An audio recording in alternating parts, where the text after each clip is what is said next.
Hey folks, hope you guys are having a good Saturday. Trying to manage here. So, I don't have any guests really lined up this week. The guests that I wanted to have, still cleaning up from the hurricane because Florida was hit rather hard. I don't know if you guys paid attention to the news with that at all.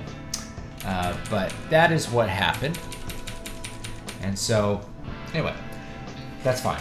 Because I need to draw a map for a new fantasy book that is coming out next week.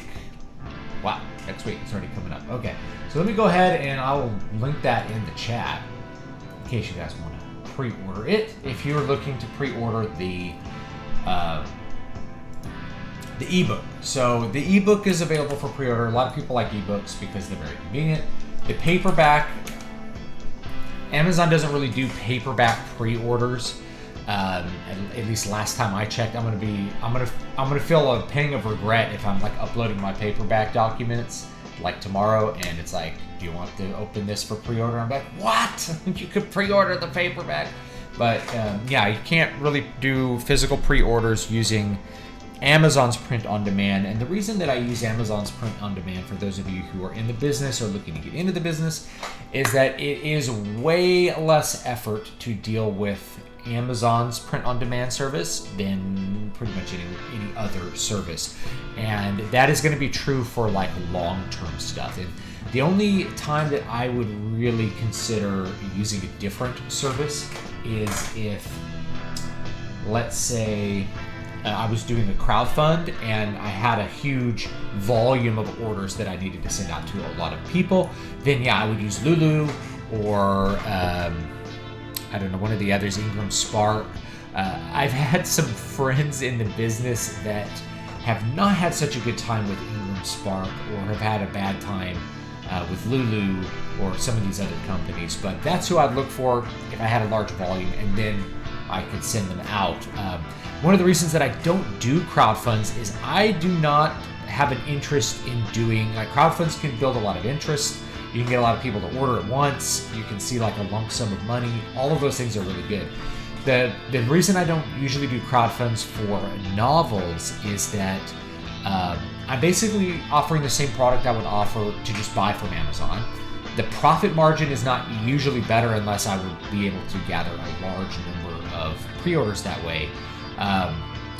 Those sales don't rank up my book really on Amazon. But more than that, it's just more effort. It's a lot of effort for me. I have kids. I homeschool the kids. I'm really, really busy, and I have very little time to do my work. So for me to be able to box up and mail out a bunch of books would be like, it would just be such a burden that I'm not really willing to do it. Like, I know that that's a bad thing to say. I'm not willing to do any kind of effort for my readers, but like to box up, to get the boxes and print the labels and go to the post office, dragging 2 kids along with me and like a couple wheelbarrows full of books, and doing that for like an hour, it's just not worth my time. It's just such a pain for me to do that I think the only time I would do it, and I don't know, if I do like a box set of the Eternal Dream books, then I'll probably do that in the summer where I can like leave the kids with my wife more predictably and go to the post office. It's a little bit better now that I'm in the Houston area because I have so much family here. I could like call in a favor. I could have like my aunt or my mom come over and watch the kids. But when I was in rural California, it required driving into town with children and a bunch of things. So like someone wanted a signed copy, which I've mailed signed copies to people. That's a lot of effort for me. I gotta find a mailer. I gotta do a whole bunch of stuff in order to get to the mailbox to mail it off. If you've ever had little kids, you know exactly what I'm talking about. Gotta get them in the car seats. Gotta drive for 20 minutes. It becomes a real pain in the butt. So that's why I don't do it, is because to me it's just so much easier to do it on Amazon. Yeah, I can't do the pre-orders. Yeah, I can't hype up the launch in the same kind of way, but it is way easier. And what I'd probably do if I were doing a crowdfund, is do what a lot of other authors that have had on, like Brian or John Della Rose, do, which is you have the crowdfund and then you put the book on Amazon too. So after you've done all the crowdfund fulfillment, people can still just buy the book directly from your, from Amazon, and just have it in 2 days. That's amazing, right? So it's a really good option. Now, if I were doing a full color comic, this is one of the problems with comics, is that Amazon's print-on-demand service for color comics is really, really expensive per copy. So it's very difficult to sell a comic book or graphic novel at a price where you can make a profit on Amazon. The only way is if it's a pretty thick book and you're selling it at a pretty high price, because then the numbers kind of work out. That's really where you need to be doing your printing with an independent printer and mailing it off, because otherwise you're just going to have to sell each copy at so much higher than the usual going rate for a book of a similar size. Like, we're talking, you'd have to sell floppy comics for like $10 or $12, which is, people complain about a 32 or a 16-page floppy comic being $4 or $5. Like, they're not going to pay $12 for it and be happy about it. That's just real. Plus, the paper is not as good a quality for color printing with Amazon's print-on-demand service. It's just not. But since I do novels, which are just black and white, here's a couple. Like, these are all the trade, and these are all like trade paperback basic stuff. Actually, these are 8x5s. They're not trade paperback. These are, I don't know. They're an 8x5 size. I also do 6x9s for any book that is really long. So this new book, did I even link it? Yes, I did. New book is an 8x5 because it's about the same length as Shadow and Smoke. 60,000 words or so, 200 pages. This one's a little bit longer than that, actually. It's a fairly compact book as far as these things go. And I say that it's interesting because if I go back and I look at any kind of older book, I don't know if I have one here. If I go back and I look at any kind of older sci-fi or fantasy book from just like any time, like 70s, 60s, even up through the 80s. I think 80s is when it started to change, but let's say 60s, 70s, 50s, any sci-fi or fantasy book, the standard length was about 60,000 words, 50 to 60,000 words. The standard length was not 120,000 words, which is what we have nowadays with your standard like giant tomes of basically boring book, right? If you like look at a book like Name of the Wind, right? Now, if you like Name of the Wind, I forgive you, because it's something that it's a grievance that needs to be forgiven. This book is so thick and has so little story in it, it's almost unreadable to me. We're talking like the masters of the 60s would have written that entire story in 30 pages. For real. If Robert E. Howard were writing that story, it would be a 30 to 40 page novelette. There's just not a lot of story in Name of the Wind. There's a lot of characters talking. There's a lot of scenes of people existing, but there's virtually no plot. I mean, I shouldn't say that. There is a plot, but the plot is really spread out. There's not a lot of plot events happening in any given section. Whereas the masters of old would have a plot event every page, so they'd have a bunch of little events just firing at you. Every 1,000 words is usually where I say you need to have something happening every 1,000 words.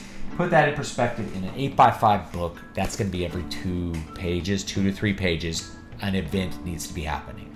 Somebody needs to learn something. Somebody needs to have a bullet fired at him. Something's got to happen every 2 to 3 pages if you want to keep the reader turning those pages. That is the pacing of the masters of old. That is Robert E. Howard pacing. That is going to be even H.P. Lovecraft pacing. He would just fill up the pages with these crazy descriptions. But there was always something that happened about every 1,000 words, something big, some kind of revelation that would happen. Definitely, if you're looking at someone like Michael Moorcock, every 1,000 words, something is happening. So 50,000 word book is 50 events. You could think of it like that. And you're going to break those down into several acts. So this new book that you guys could pre-order, It's about 60,000 words, and it's 5 acts. So there's 5 big plot areas. The first one being kind of exposition of the conflict in a Shakespearean manner. It's a little bit more slow burning than my usual establish the conflict on page 1, right? We establish a little bit of the conflict on page 1, and then we get the entirety of the conflict about 3 chapters in, 2 or 3 chapters in. So that's what that's the way I paced that book. But there's something happening. There's something, you learn something every 1,000 words. So there's 50 little events that will happen in that book. That's a lot. Now, if you look at something like a modern fantasy, they'll have a 120,000 word book where there's 20 events that happen, right? It's a much slower paced experience as far as the story. Oh, do you get more characterization? I don't actually think you get more characterization in modern books. That's the other thing. They fill up the pages with characters talking and exposing themselves and talking about the magic system or something like that. And to me, that ends up being really boring really fast because there's no reason for the characters to be doing things or to be sitting around talking. We aren't learning anything relevant when the characters are just having characterization moments. Characterization moments can happen plenty fine next to or within plot moments. That's something that I think good writers pick up on from reading the old masters. So this sounds like very critical on new fantasy, this little rant here. But that's really how I view it. It's like I've read so many and attempted to read so many modern fantasy novels, and that is what I keep coming back to, is there's just not enough story in them. They're too long for what's in them. It's not that they're too long. Long is relative, right? You can read a long book and be completely enthralled all the way through that book. Lord of the Rings, if you look at it as one book, it's pretty long. If you look at each book separately, they're pretty long. They're well over 100,000 words each. But they're really interesting all the way through them. Every single page has something interesting on it. If it's not a plot event, it's a revelation from the past, or it's a beautiful poem or something, right? So there's so much in those books for what you get. Like, it's not a boring experience. Whereas people will look at Fellowship of the Ring deck, it's 170,000 words. My fantasy novel needs to be like 150, 170,000 words. So they just try to fill up the same space as Fellowship of the Ring without putting the same amount of content in it. There is 10 times the amount of content in Fellowship of the Ring as a typical 150,000 word fantasy novel. And the more you read modern fantasy, the more you're going to see that writers are simply filling up word count. They're simply filling up pages. They're not really thinking about how to move their story forward. They want their story to be long rather than it being good. Michael Moorcock and Glenn Cook, these are the guys that you should be reading to get a feel. Roger Zelazny, these are the who else? Poul Anderson. Those 4 guys. These are like the older masters. Glenn Cook is still around writing, which is great. These are the guys who really know how to tell a story and never waste your time with it. And so this story, I really try not to waste your time with it. It is a tragedy, though. So be aware that this is not going to be a book that has like a ton of really like happy things. It's telling a specific story about specific themes, namely the nature of mortality and the nature of reality. There's a deal with the devil, which is a trope that I think is great, and I was just like, this is a great opportunity to use the deal with the devil trope. And so, anyway, yeah, that's what that book's about. I'm going to draw a map. I'm going to try to draw a map today, or I'll show how I draw maps. I haven't drawn one in a long time because things have been so crazy. I haven't done a lot of content lately because basically I went completely deaf last week, so I can't hear anything. And I'm just dealing with that. So people who know, like, that's a bone-anchored hearing aid, or an osseointegrated hearing system for insurance purposes. Basically, it's an implant that's been drilled into my skull, and then there's an abutment placed on it, and then the hearing aid goes on that, because I have massive conductive hearing loss in my right ear, severe to profound. So basically, I can't hear anything out of it except for very high frequencies, which actually doesn't help me understand speech, because the only frequencies I can hear out of that ear are at like 15K. So I just hear, like, really, I can hear birds chirping kind of, but it's very, without the hearing aid, it's really intolerable to hear like loud noises in that ear. Well, my left ear, I was roughhousing with my 3-year-old daughter. We were just, my kids were playing, and she kicked me in the ear, and it's like the cup thing, burst my eardrum. So now I can't hear out of that ear, and it's because of the history of this ear where I don't have an eardrum. It's really unlikely that I'll, at least for me, you could pray for healing for me, but I have pretty much zero hope that it's going to recover. So I have to wait a couple months to see if it heals. I don't believe it will. After that, then we can decide on other medical courses. We could do tympanoplasty, which probably won't work because I had 5 done in my right ear. Didn't work for me. So might have to go bilateral bone conduction aids or something in order to hear. And that really sucks because they do not sound like your ears. They do not sound natural. They help a lot. Like this helps me a lot and helped me a lot with music because I can hear the mid ranges again. But I don't know. I might have to say farewell to music for good. That's probably, after 2 degrees and 30 years, that's just how it's going to be, right? What God gives, he can take away. Kind of a freak accident. It's okay. I've spent a couple years building up a writing business, and we'll just go with that. And maybe we just won't do as much music as we used to do. So anyway, I've been dealing with that, which has made it really hard for me to work. Basically, I can't stand the sound of music. I have music going on these bone conduction headphones at like a low volume because the ringing in my ear is so loud that like having silence starts to become unbearable as well. I haven't been able to sleep at night because anytime I take the hearing aid off to sleep, it's like all I can hear is a huge smattering of ringing pitches in really high ringing pitches, and sometimes in the mid range. That's from sound exposure from being a musician, and from basically being born with a rifle in my hands too. I grew up shooting guns a lot, so even with good hearing protection, you go hunting. A lot of times you don't wear hearing protection when you're hunting. The exposure has damaged my hearing. I had a shotgun go off right by my ear one time, and it deafened me for a couple of days. So that's a fun experience. Anyway, do you have any demographic analysis on who buys your books? I don't do a lot of that kind of analysis. For me, the demographic is not nearly as important as the mutual interest. So I'm answering a question from Sergeant Slim Jim. So the way algorithms work is the demographic is like one part of it, but what's more important is the other interests. So the people who buy my books, as far as demographics go, as far as whatever market research I've been able to do with like Facebook ads, which I haven't done in a long time, it's mostly male, as you guys would probably expect, considering it's a lot of sci-fi. But there's a substantial number of females who buy fantasy and will buy my fantasy books, especially Water of Awakening. It has a female protagonist, and for whatever reason, that's made that particular book a little bit more accessible to women. That's been a trend, is having female protagonists in fantasy. A lot of times it seems weird, but women like to read books with a female protagonist, and men like to read books with a male protagonist. Obviously not 100%. I love reading books with female protagonists, and I know women who love reading books with male protagonists. Otherwise, Harry Potter wouldn't be particularly popular, right? But yeah, so it's mostly male.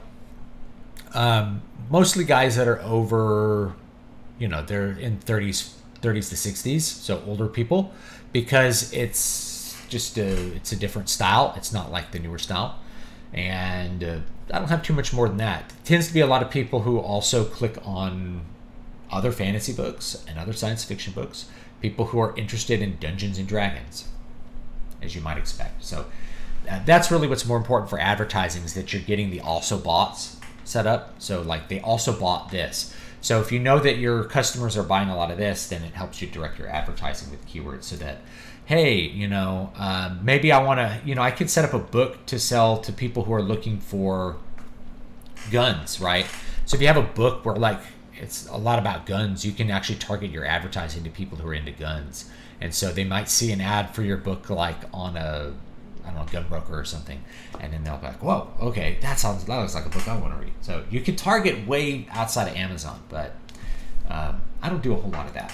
I really write books that I think need to be read, and then I just roll with it and see who likes them. Yeah, Jack Sproul says, I love Philip K. Dick's work. So many ideas so efficiently told. Yeah, he didn't waste a lot of time. That's great. He's a master too. I'd say he's a master of the short to mid format in science fiction. Philip K. Dick was excellent at producing really compelling science fiction stories. And what I love about Philip K. Dick's stories is that a big part of them is the ideas, the setting, you know, what it means to be human and those sorts of science fiction questions. But every single story has a plot to it that keeps you wanting to read.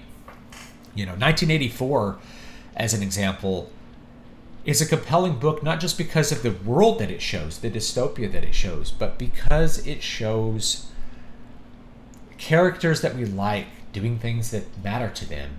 There's a plot, right? That's what makes 1984 so good, is that there's a good story that backs it up. Amazon's Night Sky was a whole season. The hurricane did not deafen me, no. I remember one time shooting a friend's shotgun they got as a birthday present without protection. Never again. Shotguns get loud. Shotguns can be loud. It's not definitely not the worst thing is probably rifle. And it's because it's got higher frequencies. Yeah, a high-powered rifle being fired near your ear is deafening. You know, high-powered rifle being like, you know, 30-06, 300 Winchester mag, 280, you know, any of those bigger ones. What's up, Arturo Trevino? Hope you're having a good day. I've never watched ROP, and I never will. All right, let's do a little bit of drawing. Now that we've had that little bit of a rant. Okay, there's the book. I'll link the book again. I have another book actually coming out in November. Wow, lots of books. So this book is called Afterglow. This is more... It's a collection of stories and a couple of what I call like creative nonfiction essays that really deal with, you know, my generation, Generation Y. This is the generation that kind of grew up in the 80s and the 90s. So it's a generation, we remember the Cold War. We also remember 9/11. We were young adults when 9/11 happened. Generation Y is the men who fought the last two wars. It was Gen Y, which is why we're so memory hold. That's part of why we're memory hold. Like forgotten veterans, students with hundreds of thousands of students and veterans with hundreds of thousands of dollars worth of student debt. The first generation to be saddled with unpayable student debt and thrust into an economy that didn't care about hiring them. We had a very materially rich childhood with very poor spirit, spiritually poor. That's Generation Y. You know, we had the best toys ever made. And we had a lot of time to play with them because our parents weren't around. Our boomer parents let the TV and daycare and school raise us. And they weren't aware that the schools were a failed institution by that point, and a failing institution. So if you were born between the late 70s and, you know, if you were born late 70s to late 80s, you're Gen Y. And so our generation has all of these particular experiences which are very unique, and you're going to find a lot of them in their book. So I have a bunch of different stories that are in there that kind of expose the problems and the mindset and the perspective of Gen Y people, and in a whole bunch of different categories from people I've known and my own experiences and that kind of stuff, going all the way back to like what it was like to be a kid, what it's like to be a kid with divorced parents. My parents are not divorced, but so many of my friends were. You know, you get a taste for that.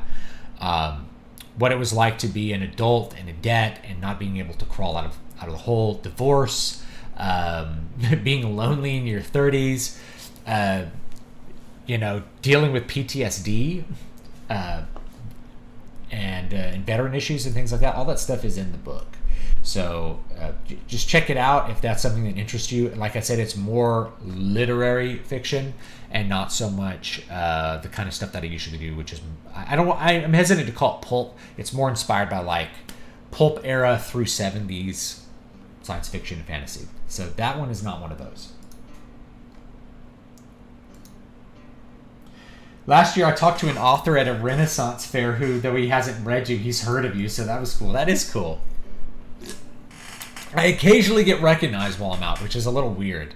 People are like, "Are you this guy?" I'm like, "Of course I know him." And someone they always ask, "Do you know David Stewart?" And I'm like, "Of course I know him. He's me. I do the Obi-Wan thing, right?" Of course I know him. He's me. Last year I talked to an author at a Renaissance fair. That is really cool.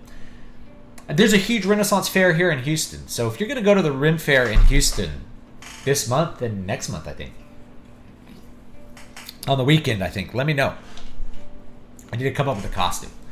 I don't know of any armorers that would make me a whole set of 15th or 16th century armor. So that would be cool. Anyway.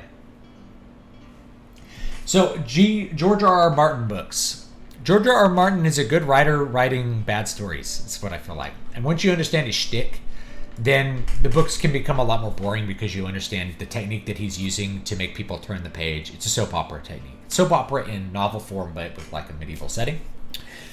The first Game of Thrones book, which is just Game of Thrones, first Song of Ice and Fire book, is pretty good. And I actually would say that most people would probably enjoy it as long as you aren't too squeamish about the gross stuff that's in it. Incest and people dying and things like that. There's a lot in there that's interesting. But what you'll realize when you get to the end of it, even though it's well executed, is that really the conflict that's established at the beginning is not resolved. And I don't think it's ever resolved in the books, which is these like winter walkers, or what are they called? These like ice people from beyond this winter wall, this gigantic wall that's there to keep them out. It's a magical wall. So yeah, once you get through it, you kind of know how it's done, which is he just changes character perspectives every chapter so that you're never getting a resolution of a plot thread. You're just kind of getting a bunch of plot threads weaved on top of each other, but they don't really go a whole lot of places in the book. But it works to make you turn the page. So if you know the soap opera technique, you can use that in your books to great effect. Brandon Sanderson also does this. So if you've read a Brandon Sanderson novel, particularly Way of Kings or the Stormlight Archive books, then you'll have an idea of what that soap opera technique is. You switch characters, you have a little cliffhanger, you switch characters. People will read through maybe a less interesting character, get to a cliffhanger on them and want it resolved, and then you go back to another. So it basically keeps the tension high without you having to do a whole ton of work. Once you understand how George R.R. Martin does that, the jig is kind of up, I guess. Not a whole lot there. I personally am a much bigger fan of classic fantasy. So if you like grimdark fantasy, I would recommend Glenn Cook instead. The Black Company books are really good. I like them a lot. So read those.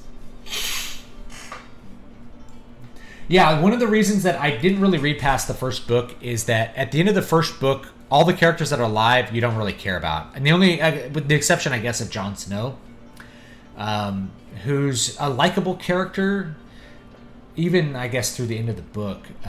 But, once Ned Stark is dead, spoilers, once Ned's dead, I just was like, I don't really care about what the result is with the rest of these characters. I dislike them. So I think it's okay to just read the first book and stop. Get the ideas from it, enjoy the experience, and then know that it doesn't ever go anywhere and the series is not finished. Or wait until George R.R. Martin, if he ever finishes the series, finishes it, and then you can decide if you want to read it. Most annoying thing about George R.R. Martin is him starting one story and not continuing it for 10 years at this point and revisiting the same world to tell prequels and side stories. Annoying, yeah. Robert Jordan does that.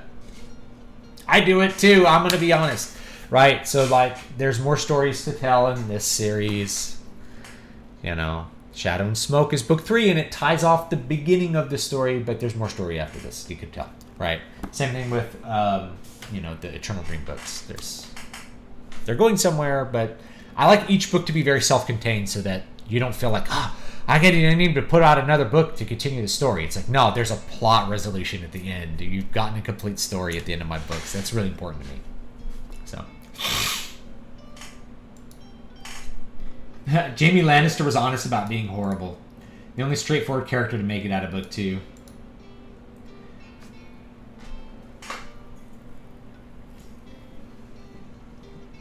I have not read the Dread Empire books, I don't think. They're probably good. I like his style a lot, though.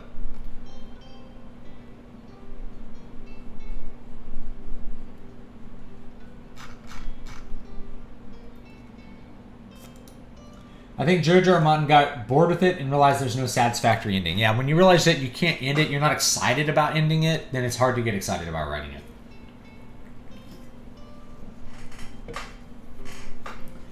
Yeah, Tyrion, Tyrion Lannister? Is that who I'm thinking of? He's the dwarf. I liked him because he was a very straightforward character and was just kind of honest about it, too. All right, let's do this here. All right, we're going to do a new page here. I'm going to do this one in Clip Studio Paint again because it worked out the last time. I can also do it in Photoshop, but this kind of clears away a lot of the BS that is going on with Photoshop. So we'll probably want to do like a custom setting.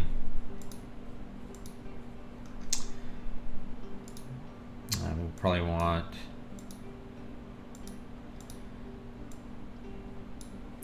height. Probably want like a 2x3. That's probably what's going to fit good. So we really want our height to be something like 6,000 pixels, and I'm sorry, the width to be 4,000. Height to be about 6,000. That should be high enough resolution for us to put this in a book, right? 300 dpi. Color.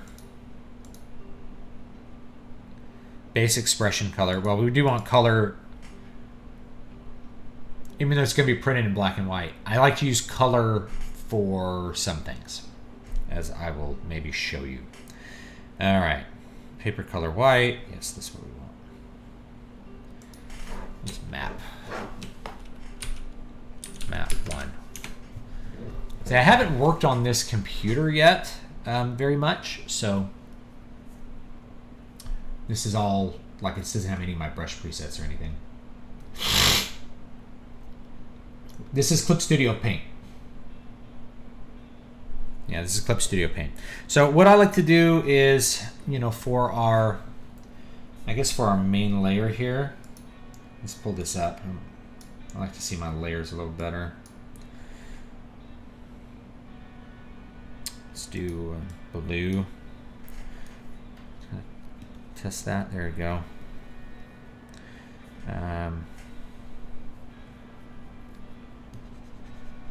Oh, it's an eyedropper. I need to set that to an eraser. I'll do that in a minute. Let's see here. Let's make a nice bigger brush because we're at 30 pixels. It's not drawing.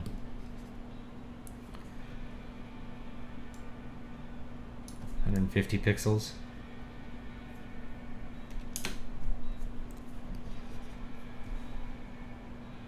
Oh, it's white. That's why.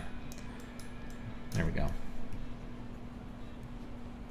It's too big. Let's go down to 26. All right, there we go. Eraser. We saw that monkey mic. So I like to sketch with blue because then it's really easy to see, you know, what your underlayer is, and then we'll do pen on top of that.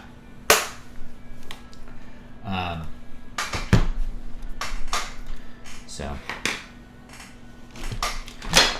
let's move my keyboard out of the way. It's kind of weird setup to do this in. I used to have like an L-shaped desk, and that made things a little bit easier. So yeah, from here I like to sketch what I'm going to do. So you know, I may do,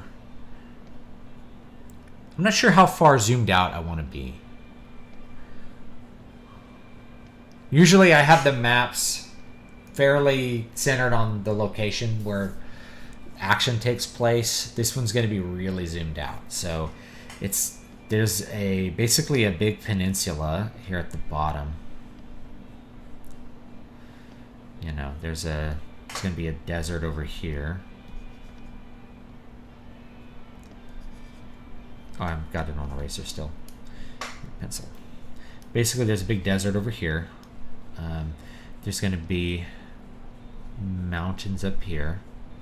There's going to be some mountains here. There's going to be basically a peninsula. And I need that eraser. I'm going to have to tweak those settings.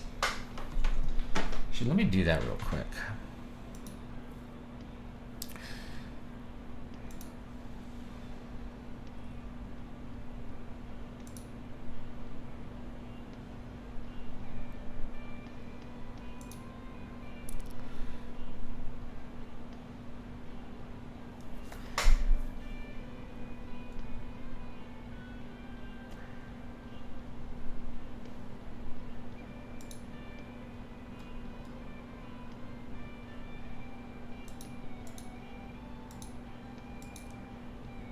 I'm not sure where it is. Cursor.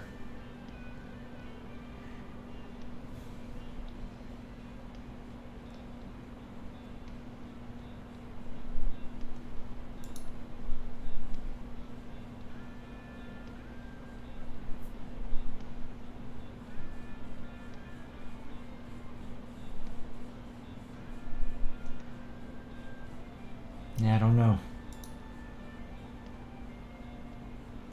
There should be a way to change the pin from dropper to something else.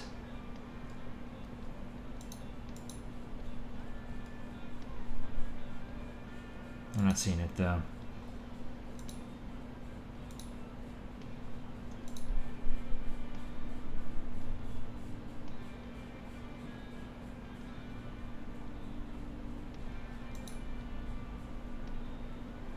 Yeah, I can't find it. Anyway. Given that everyone in the show's an asshole, she gets to be the asshole with the dragons, yeah.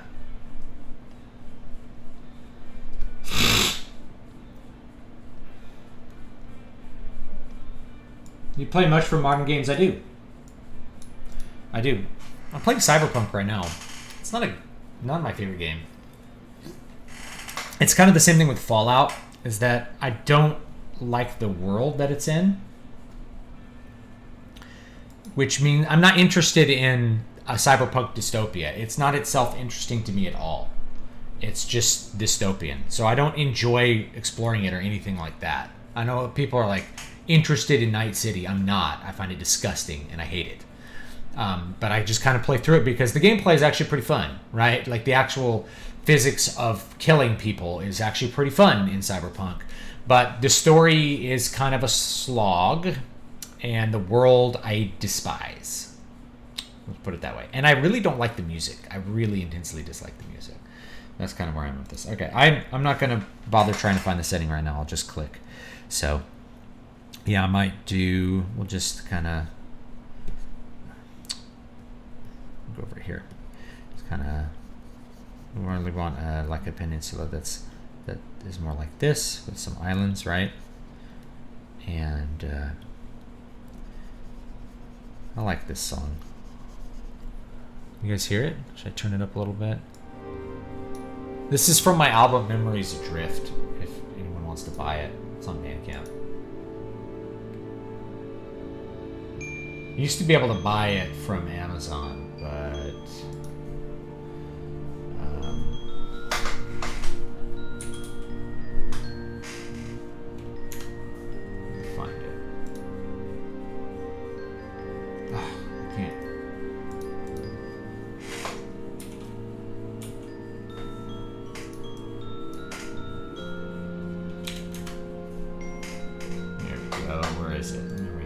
So this is this album. Put it down over here. In case you wants to get it. There you go.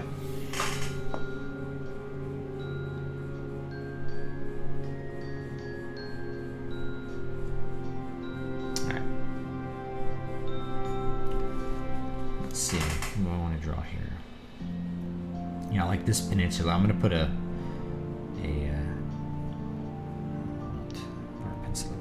capital city down here, and yeah, I do want mountains kind of here, and we'll have this kind of go off, and then there'll be the desert here. And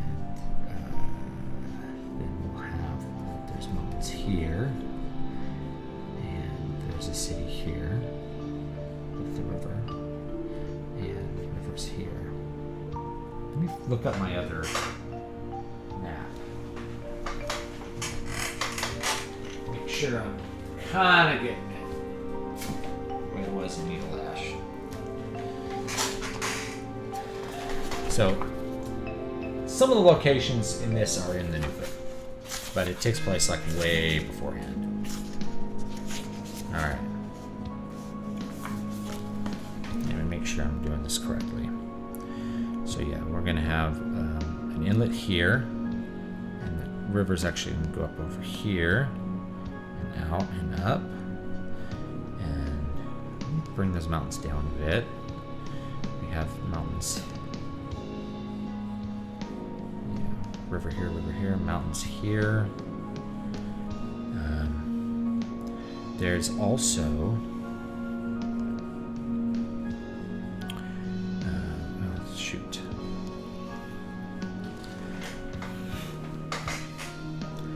There's also an inland sea over here, which is going to be, yeah, there's mountains here and here. That's what the dropper tools. Mountains here. Going down. And then there's a desert here. There's an inland sea. Kind of looks like this.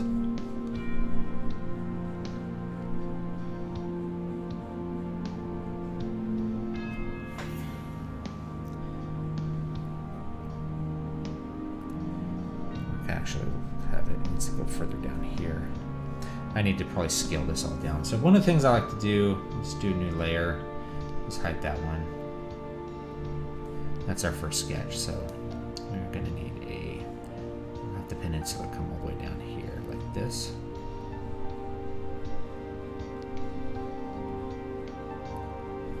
And then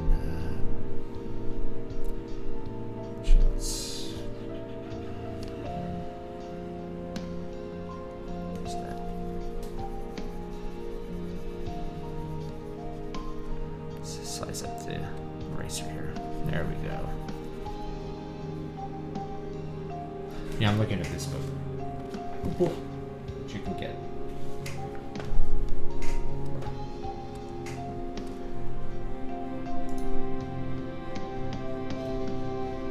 Alright. Let me see. I want to do this.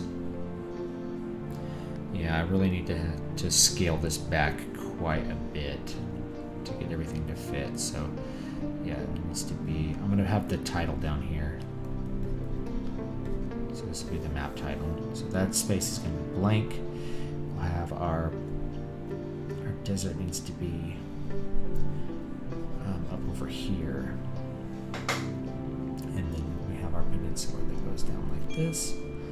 And all the way up like this. Go, more or less. Let's shrink that a bit.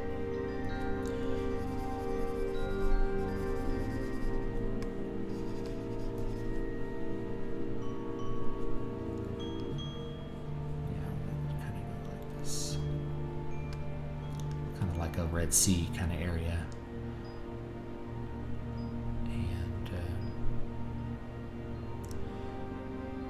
Actually, you know what? I'm gonna do this. I'm gonna do this a little differently.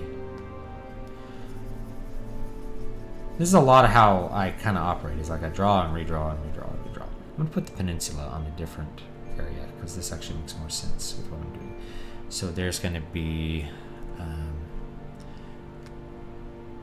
a city here, mountains here, mountains here, mountains here, and here. There's also a city up here, and there's mountains that go up and down over here, and then there's a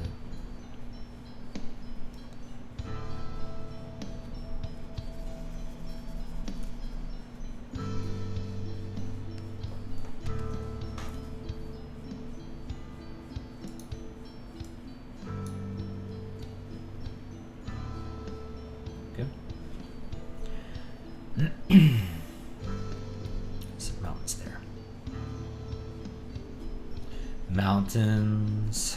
And some mountains here. And kind of going off this way. Then the coastline really goes like this. And then down quite a bit to another inlet here. And then it's going to go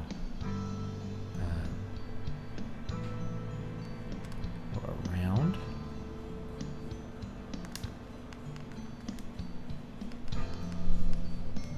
There's a city there. It's really going to go around to another kind of Red Sea-like area here. And then we're going to have the peninsula go way down here like this. Something like that. I need to shrink this area a little bit, so let's draw one more time. So this is something that I tend to do. Let's do blue again. Thanks for joining me today. It's very fitting that Game of Thrones remains unfinished because grit and evil can only exist temporarily.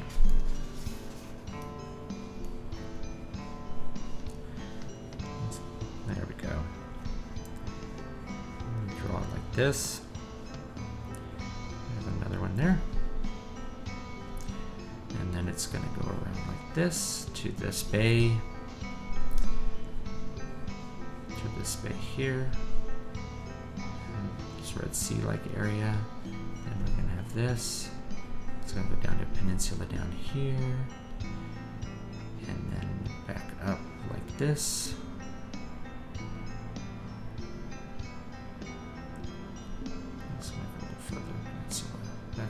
This, and then here's the desert, and there's mountains here, mountains here, and this is all coastland. Yeah, I really want to be able to have room to draw the desert over here, and put some mountains here, Okay, so this is our, almost looks like India, but it's a little different. I really like to draw maps on paper first, then on PC. I used to do that a lot, but the iterations, like to do the number of iterations that I like to do, I very much like inking on real paper, but dealing with mistakes is sometimes annoying to me. Like if you just, oh man, I gotta like white it out and then do, you know, it's a whole thing. We're trying to use a brush, so we'll hide that layer. I'm looking at this map right here. Kind of make sure I'm getting some of the locations here. They actually don't need to be exact because of the nature of this world that everyone is experiencing. I really need that eraser, like the quick draw. I hate having to click twice. Not my usual thing at all.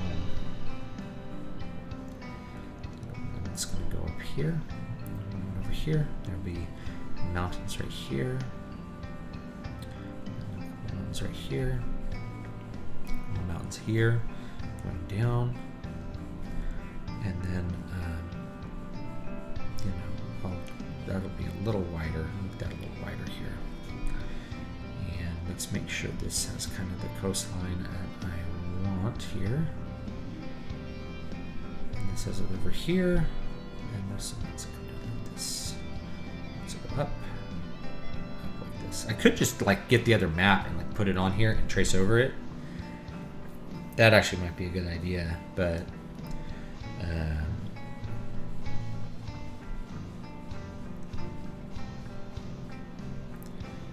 that might actually be a good idea, but I don't know.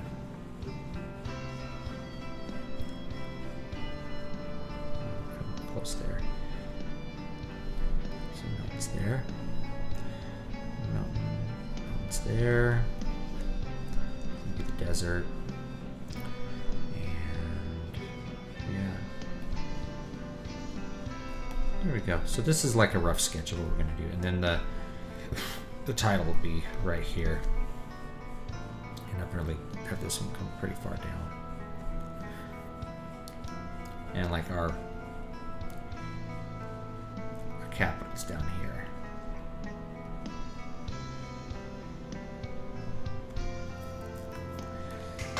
Should be good. All right, there's a good sketch. That's a good start. I'm actually gonna put on my glasses. My reading glasses, 'cause I'm getting old. I write endless notes on paper. Yeah, I just started collecting them in Word documents. That way I could search them really quickly. There's programs like Scrivener that like have all that attached to documents, but I don't use those because I'm writing like lots of books using the same notes, and it just doesn't work for me. So Scrivener doesn't really have any. I'm bringing it up because lots of people like it, so you could check it out. It doesn't have any features that I like, but it has a lot of features that a lot of writers like. I'm working on a map for my webcomic series, Fireheart. I have a good foundation for it. I just have to figure out all the major cities and make sure I'm satisfied with the geography. Yeah, I've been seeing you working on that. It's good. Why don't you drop a link and I'll approve it. Drop a link and I'll approve it. I'm just going to change something real quick here. Display settings. This here. That'll be a lot easier. Apply. Whoa. There we go. There, now I can go like down and up really. Because I have the tablet right in front of me and my keyboard off to the right now. Okay. Let's put that to the side. So, all right, and let's do another layer here. And what we can do on this layer is we can really start to draw the map. So we have our sketch. We have an idea of what it's going to look at. And from here we can start to really like get a little closer in here. And just start drawing. There we go. So we'll grab a pen. Of course, we're going to do this as black. I'm going to make it all black. Make sure I'm really getting stuff correct from an old book. I want it to be really similar. Obviously, things change in like 1,000 years. Obviously, you know what I mean. So, do a little coastline like this, and then going up like this. And draw back down like this. I'm happy with that. Really need it to be a little bit different kind of coastline here. So I feel like this pin is quite thick enough. Let's get all of our pins set up. I don't want a 10. I want like a 15 for the coast. So that's going to make it a little bit better here.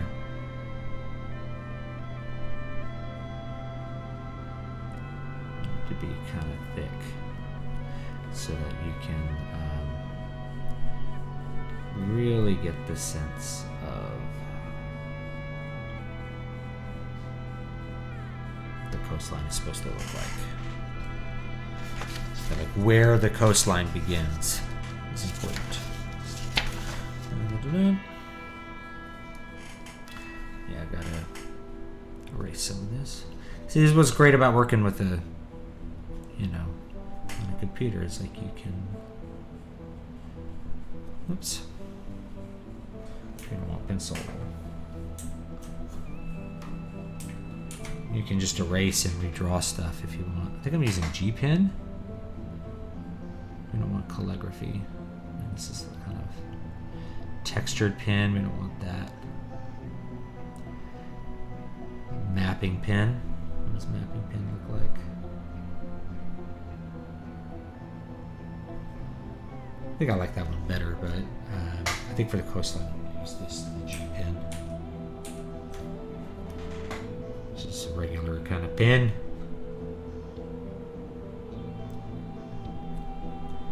Make sure we got.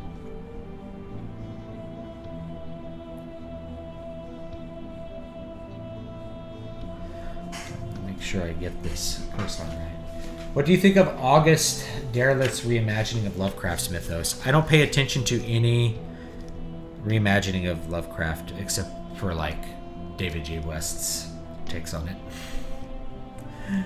So I have no opinion, and I don't usually read fan fiction for most stuff.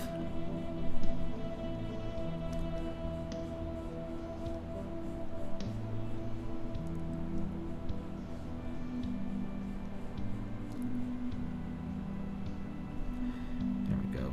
This is kind of like a big bay here. And it goes up like this. And we'll kind of do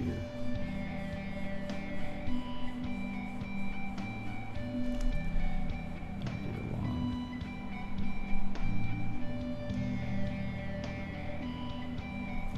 Oops.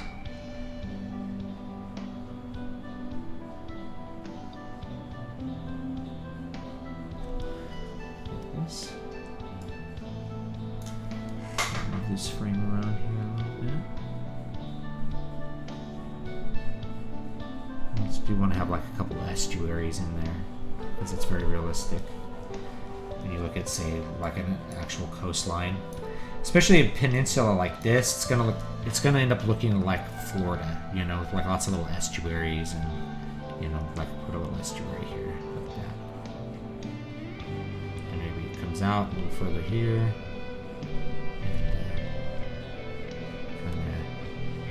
Does this before kind of coming back up.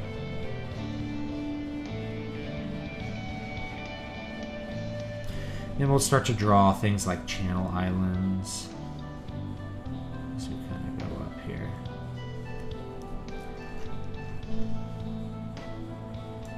As far as peninsulas, I'm really more imagining something between like Florida and Greece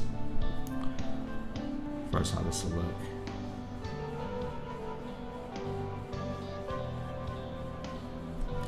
I actually don't want it to go up that high. I want it to go out like this now. Because we're going to put some mountains here and here for like a rain shadow for our desert. Even though it's really a magical desert, so we don't need a rain shadow necessarily. But anyway, it's good to maybe have one. So there's a little bit of geographical realism there. Let me look at that. Is that how I want it to be? I think so. I think that works. August Derleth was a friend of Lovecraft, the number one person who popularized him. I haven't read any of them. I've read like all of Lovecraft. There might be a couple Lovecraft things I haven't read. You know, the capital's actually down here, so you know, if I go back down to this one, I'll just put some like cities in red, or maybe make another layer here so we can see kind of where the cities are. There'll be a city right here. I'll put it in red. There'll be a city kind of right here, and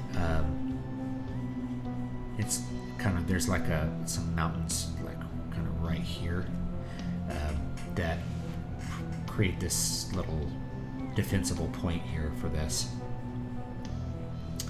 And you know, you have access to the sea. I'm thinking, you know, it's kind of like Chateau Pelerin, which is this massive fortress that the Crusaders built, and I think today is Lebanon. But it's you know, you could be resupplied from the sea, and you have fresh water from a river. Like, it was just a great place for it.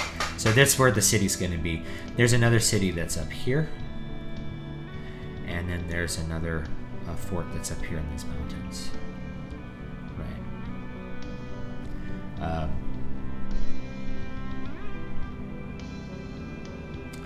Then, yeah, all of this is going to be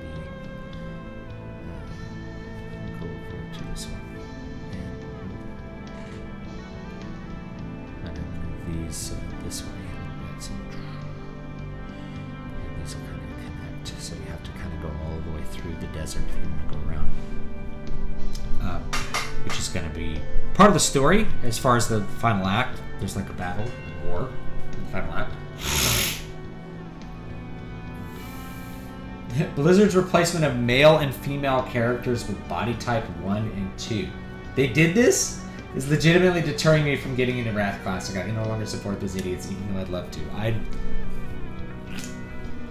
had no idea they did something like that. But you look at it, just take a minute and pause and think about how silly that actually is. The entire... I'm going to turn off some of these lights because they're starting to bug me. I'll turn them down quite a bit. Get them really low. Too bright. There we go. Now I can really see good. The whole point of the trans thing was to be the other. So to eliminate the idea of the other really undercuts the entire idea of it, and it just becomes a kind of a newspeak thing, like a self-destroying, like destroying of knowledge more than doing anything else.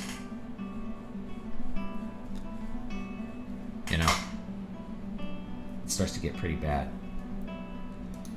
All right, I'm actually going to erase part of this here. I didn't like it. Let's zoom in. It just didn't look quite as realistic as I wanted it to look. Oops. Black.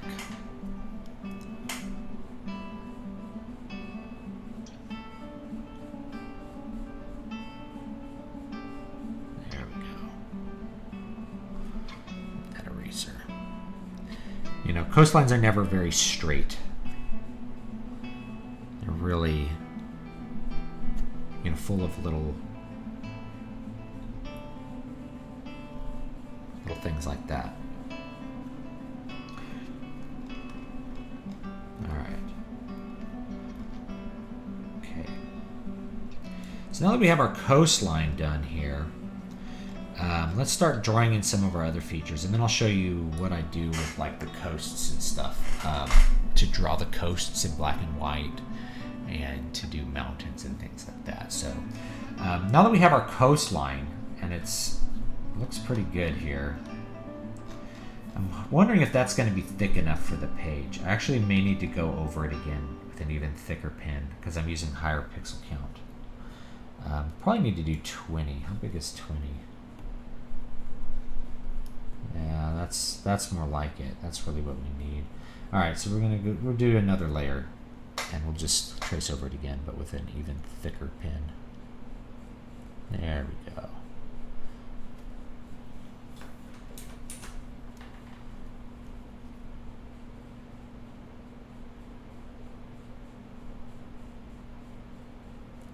That's really what we need here, is a nice thick pen.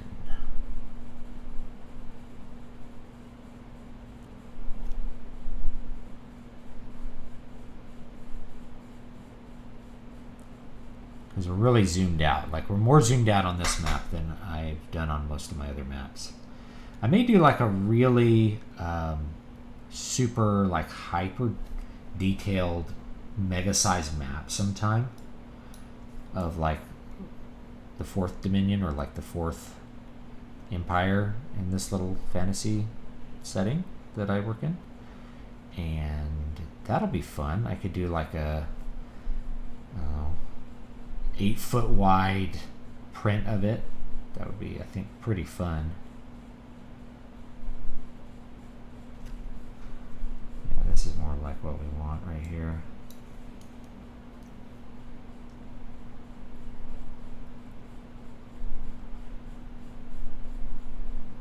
Not important to like trace perfectly. We're mostly trying to get the line to be really thick right here, just nice and thick, so that when we zoom out, it's thick enough to see where the coastline is. I may even need to go thicker. That's a possibility too. In which case, I'll just go over it again with the same pen. Or like do this again, but with an even thicker pen. So let's see. Let's turn that off. Let's see what that looks like. May still not be thick enough. Actually, let me take a look. I have to think about what that's going to look like on a page. it may not be good enough. Calling women body type 2, I mean, it literally makes women disappear. There's no such thing as women. Women are extirpated. No, I think 20 is going to be fine. Looking at my other maps, I think 20 is going to be just fine. So let's zoom back in.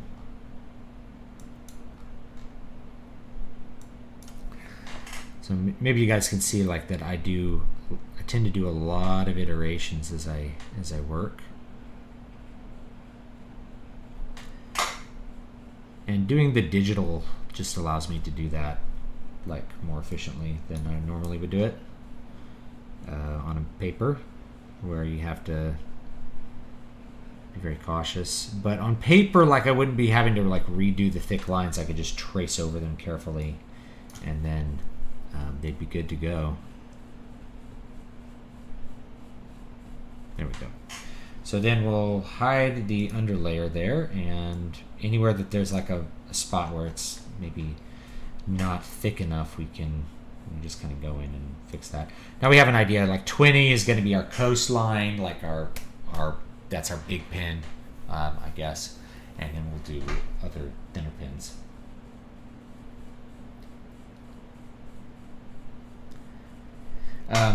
Yeah, the what Demon Souls, the newer one, had body type 1 and 2. It was kind of funny.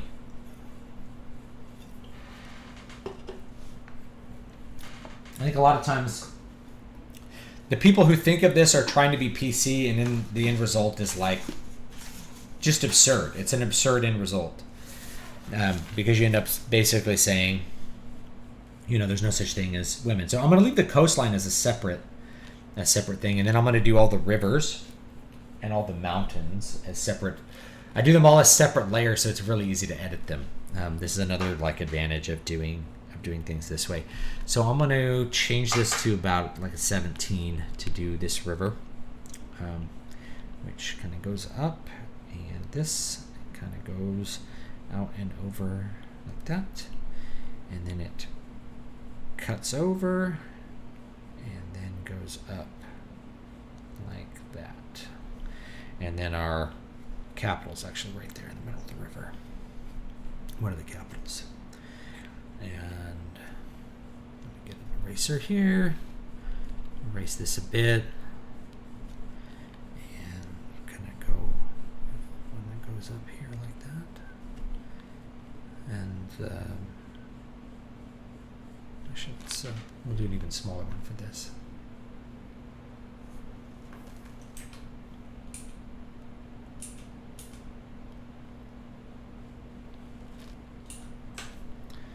So I'm just going to do the main one here in the 17, because it's pretty thick.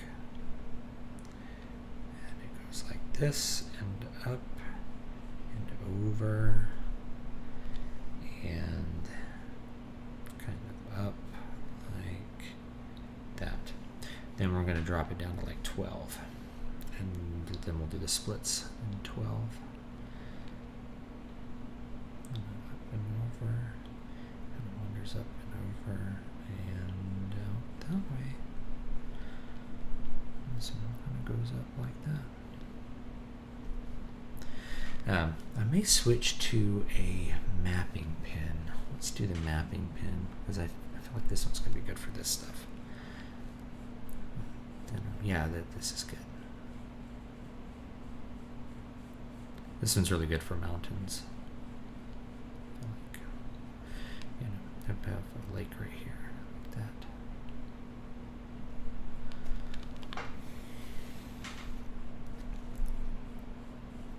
Let's go even smaller.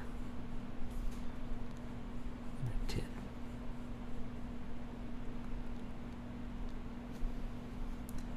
What am I doing? 10. There we go.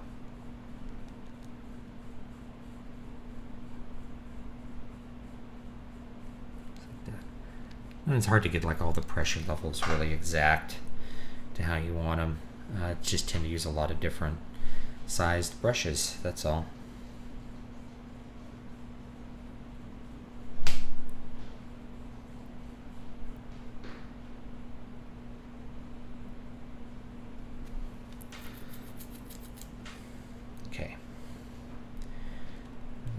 tributary there. You like the abolition of man? You'll love the abolition of women.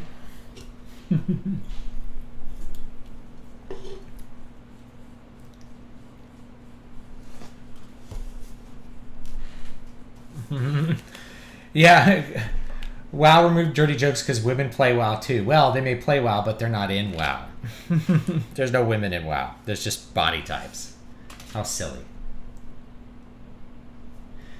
They did put like a trans character in the last expansion. What was this one? Shadowlands? Like if you go to the, whatever the Elysium realm was, there's a character who was like changed sexes in the afterlife because that's who he really was or she really was or whatever it really was.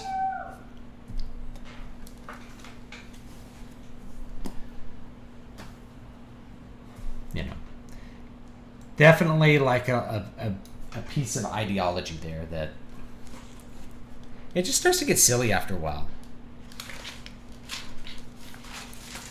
It starts to get very silly after a while. Alright, do a little river here. It branches off like this.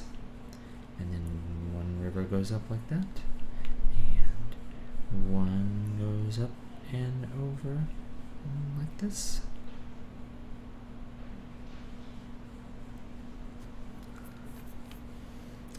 No, it's not how that looks. So let's erase that. You know, it would have been easier. I realized like it would have been probably smarter to just like put the other map here, but there's like an idea that you know, basically things change in ways you're not aware of in the world. It's like one of the components of the Eternal Dream is that like people's thoughts literally change the geography of the world. It's just a different kind of approach to that.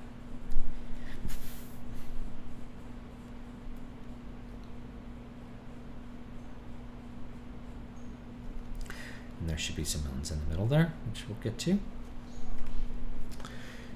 And let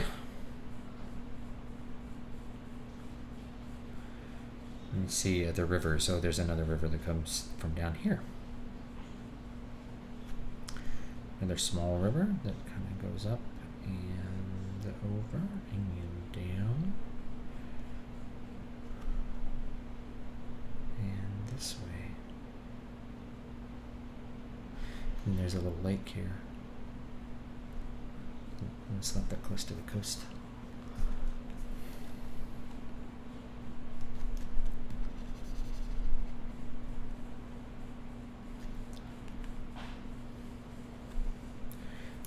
And I'll just try to get the scale right. That's the problem. Very hard to get the scale right.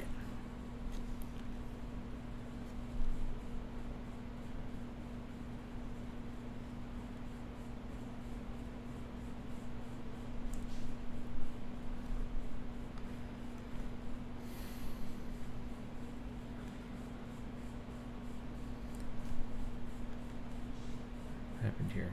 There we go.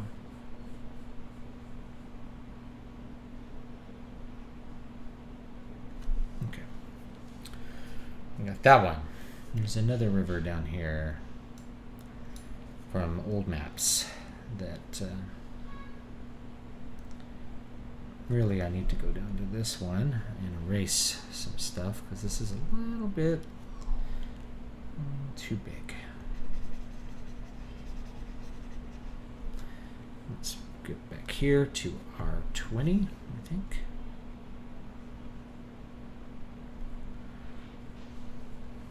Nope, not right. R20 again. And this.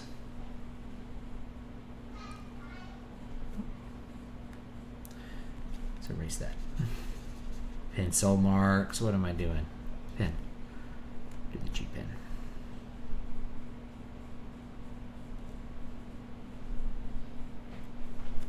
That's 20.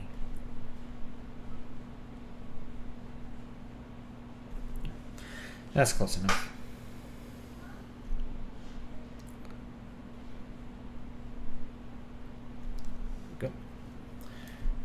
river layer. Really do a 10. We have a river that kind of goes off this way. And a river that goes up here and splits. And goes up to the mountains there. And then goes off on its own course up here and splits again. There we go. That's more or less what it looks like.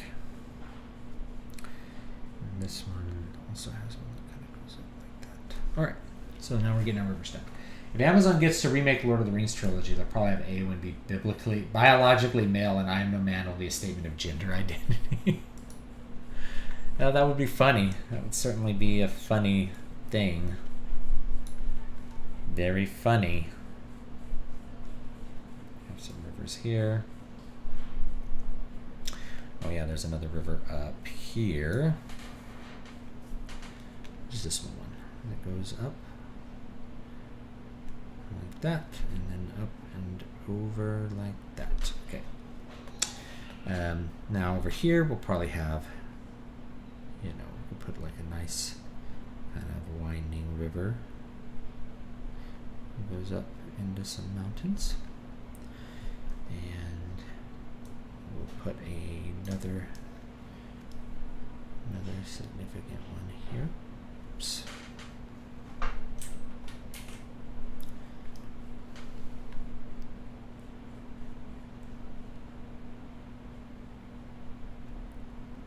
And we can just kind of color over them. Sometimes you get these rivers that are like this. Kind of go back and forth. Kind of wander around like the Mississippi before they really hit the coast.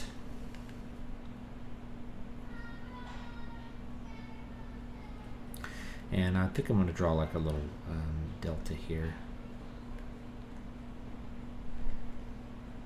This will be like a little delta area for a river that kind of goes up into these mountains and it collects from a couple places.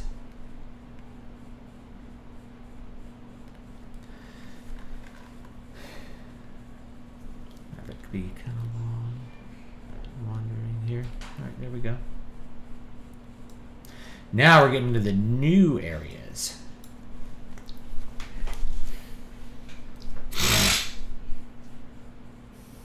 M4's Hobbit book edit trims just the right length and takes all of the added junk out. Yeah, there's a lot of cool fan edits of the Hobbit movies.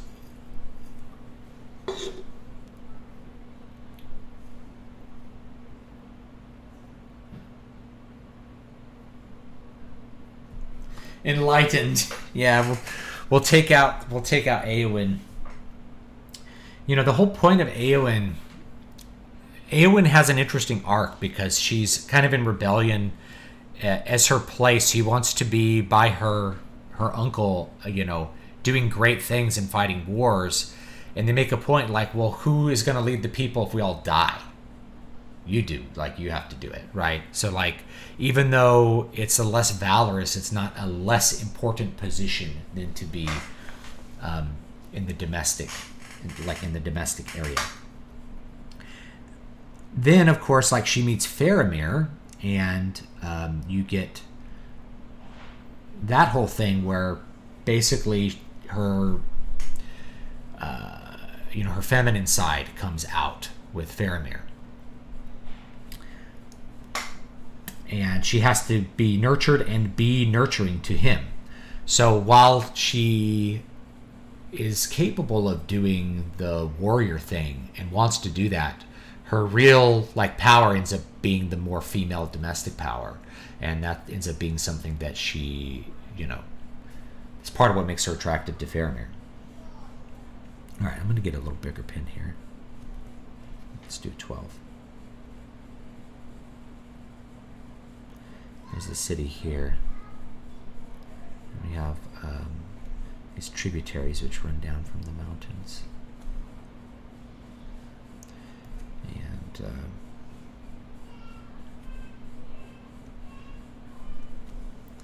the mapping pin. You can really get them very small up here. A couple of them. This is kind of like the plain city here.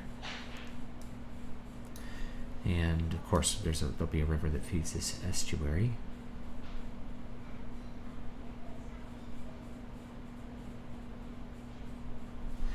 And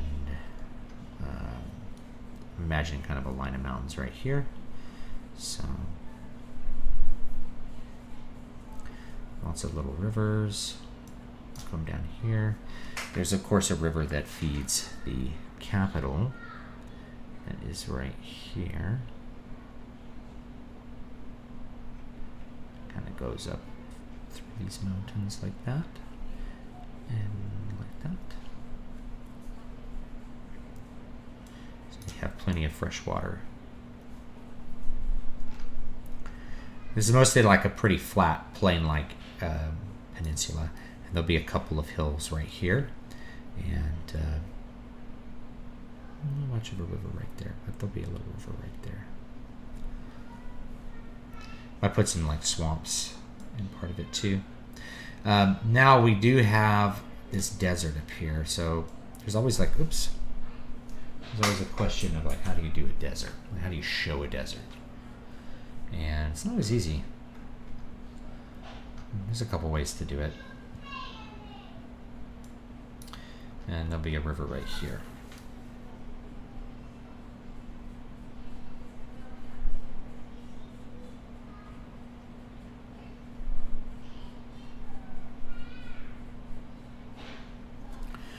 You know, if we need to thicken up any lines, of course, it's not hard to do that as we start to work with details.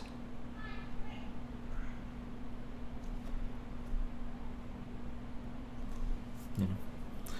All right, so let's take a look. And we have most of our rivers here. Let's take off our sketch layer and, oops, yeah, both of our sketches. So that is more or less what our waterways are looking like right now. Of course, we can go back and add more, but you can see that it has more of like an organic coastline looking, you know, it looks more like an organic coastline at this point than we did when we started. I have a couple stray marks there. Let's see if I can erase those. I don't know where they are. There we go. There we go. All right. So it looks pretty good.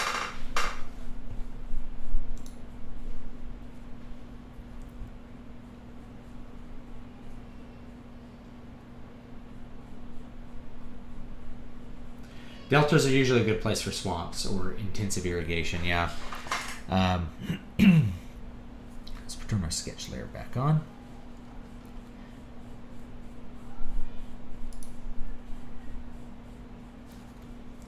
Yeah, deltas, estuaries, lots of these areas. So this would be like a fertile peninsula here.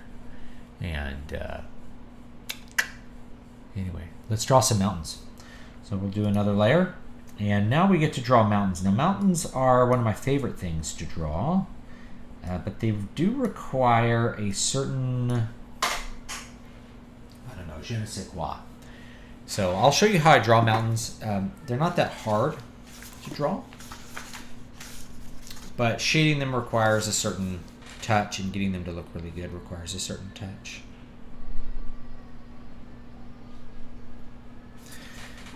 Let's start with these mountains right here. So there's some mountains right here in the middle. I'm going to start with those. I'm going to zoom in a bit so that I can do them in a good size here. So what I like to do for drawing mountains, let me get this mapping pen here. We can try with the turnip pen.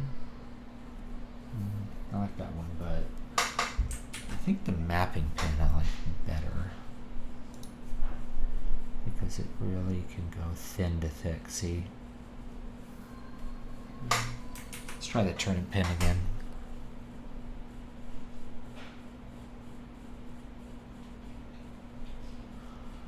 See what else we got. A marker.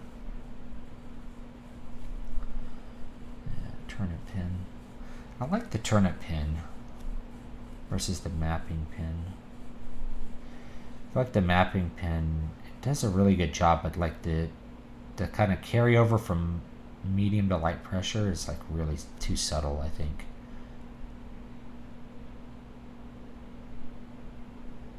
Turnip pin, it's a little easier. And I think I'm going to do the mapping pin though. Let's erase all this stuff.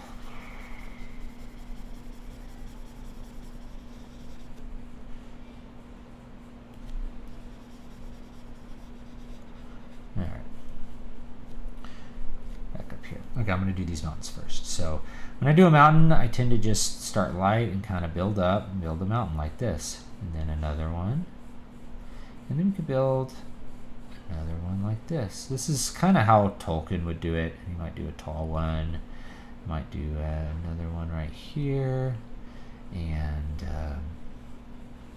you know, maybe I'll do a two-peaked one like this. And another one like that. Another one here. I'm going to see if I'm actually making these too small. I'm afraid I might be, but we'll do a couple big ones too. I think I'm making these a little too small, but it'll be okay, I think. Do a couple of big ones like this.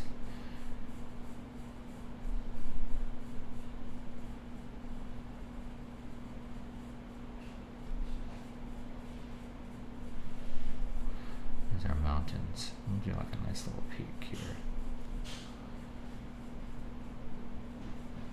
It's good to work from bottom to top when doing mountains so that you can kind of tuck them into each other a little bit and kind of get them to do this kind of effect. Check that out.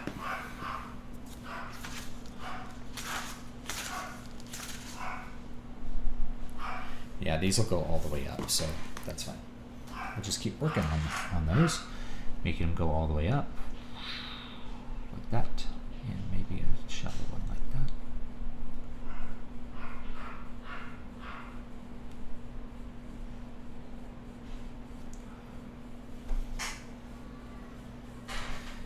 Let me find a more convenient way to look at this. No, it's not there.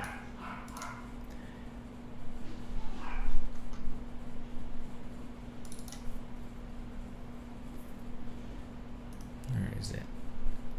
Needle ash, there it is. Where's the map? Alright, I have a good map here to just look at. It's really easy to kind of see what I'm doing here. Alright, so yeah, we got some mountains that'll go here, like this, and they will continue to go up like this. And again, you know, you can just add some kind of overlapping with each other, like this. And we'll work on the details. I'll show you the shading details in a minute here.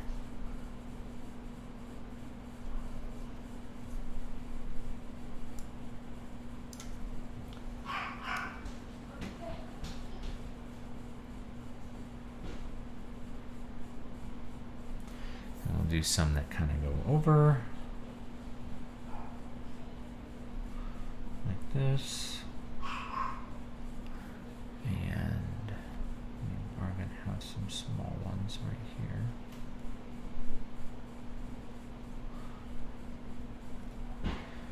And maybe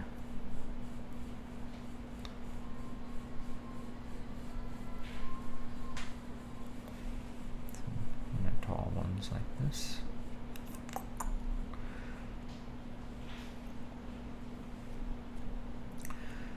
And they need to go pretty high up here. So I have a good little row of them.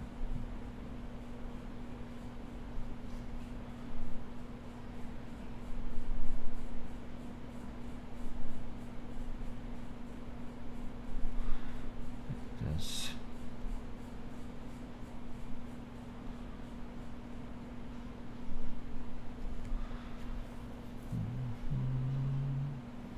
It's just there's no, there's no wrong way to do them. You just kind of go with it. That create some kind of natural, semi-natural looking areas here. It's gonna be okay. How y'all doing?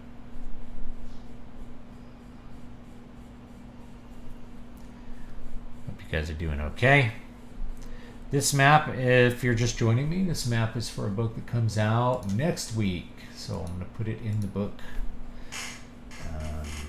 today, I think. Get everything set up. So yeah, the paperback will go live like in a day or two. As long as there's no hang-ups on this. Let's see.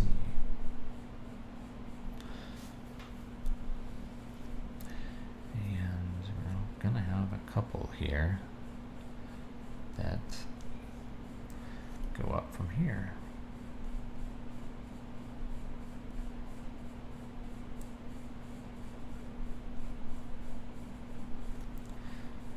Maybe a big one fits in here.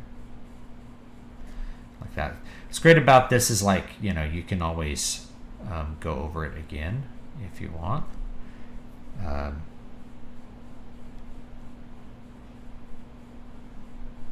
Just depending on what you want to do.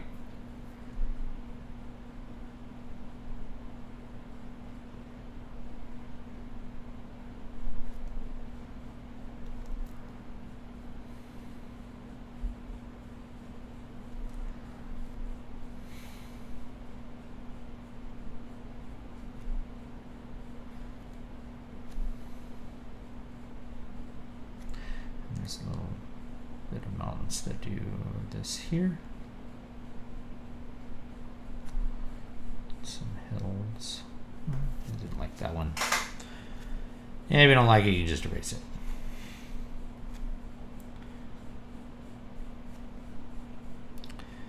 Yeah, let's not do pencil. Some fuzzy pencil mountains. I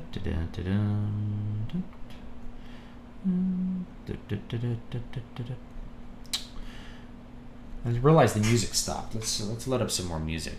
Make this less boring. Where is it gonna be?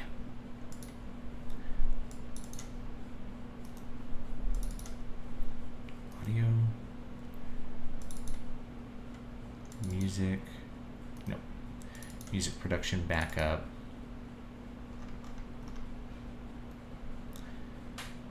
There we go.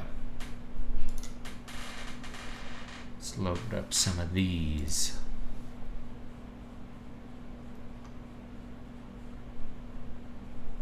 There we go.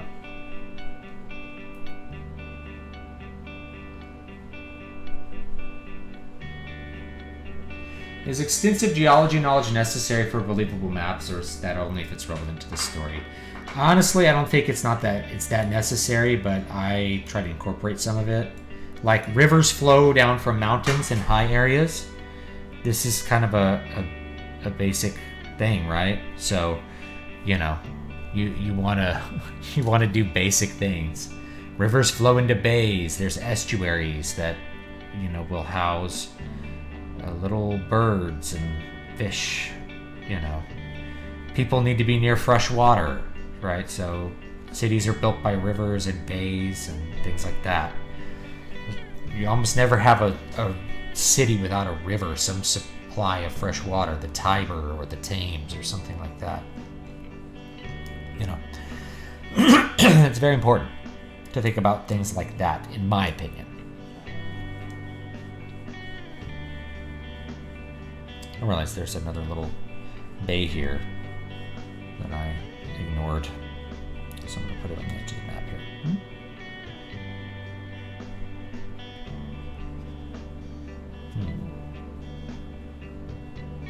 Oh, here it is. Is it? Yeah. Okay. Uh-oh. I'm going to put this layer. Alright, let's drag that one up to the top. Okay. That's a little less confusing. Let's go G pin 20. A little bay there. When I do the coastlines, you'll see there's a lot more features that I put in the coastlines as well.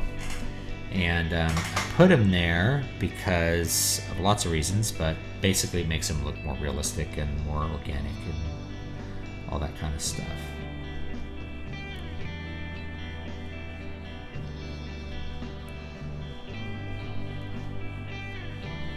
There's some mountains here, or hills, you know.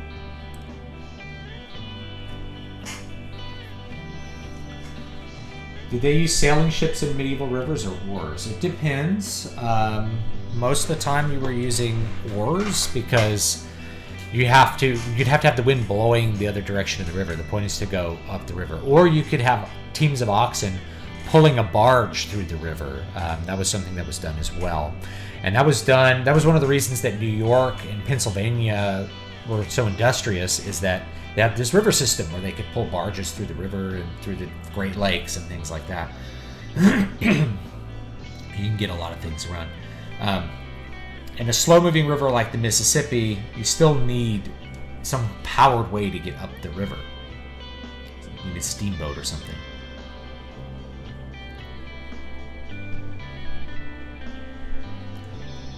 All right, got some more mountains right here.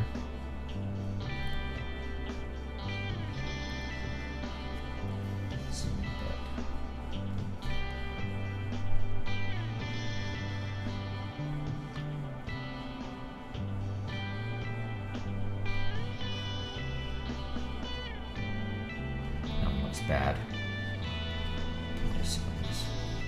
Bad job here.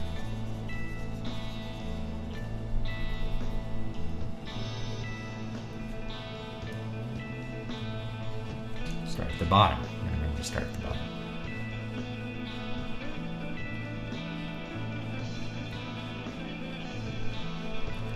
Might switch to that turnip pin. It's giving me less weird variations that I don't like.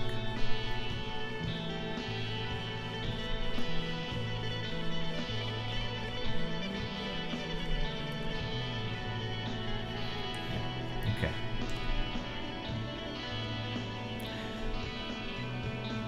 Right, well, these are in the wrong place. Are they? No. They are. This is not where I want them. Beautiful thing about the computer, you can just draw over and over as much as you want. Yeah, these are going to be down here.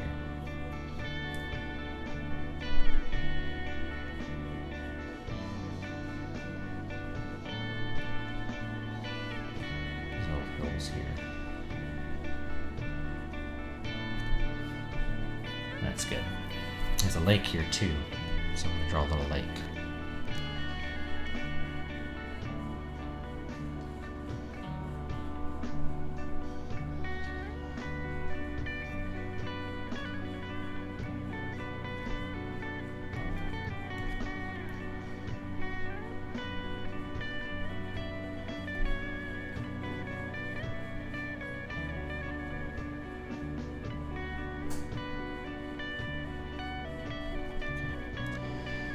Fill in the lake later. Mountain here. We did all those. We gotta go down here. There's actually a line of hills here. Keep going down. We go all the way really down here.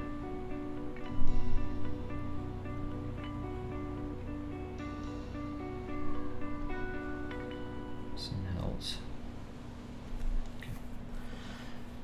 We have a good line of hills here. This, and then some mountains. And once we shade the mountains, like, they'll have a little bit more dimension to them as well.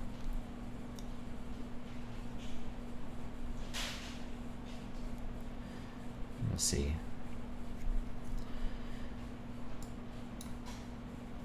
check chat.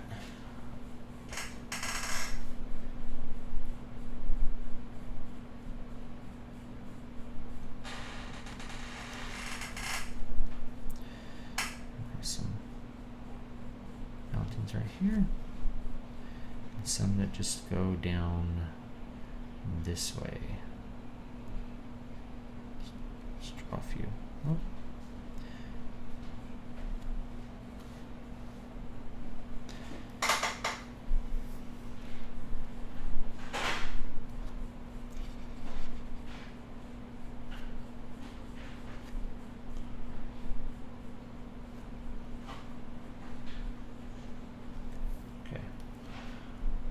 All right, I think we're getting there.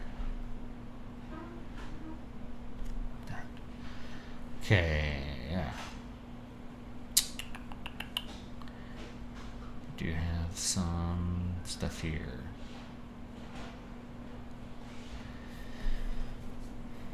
All right, next. There's like a row of mountains right here. Just do these very quickly,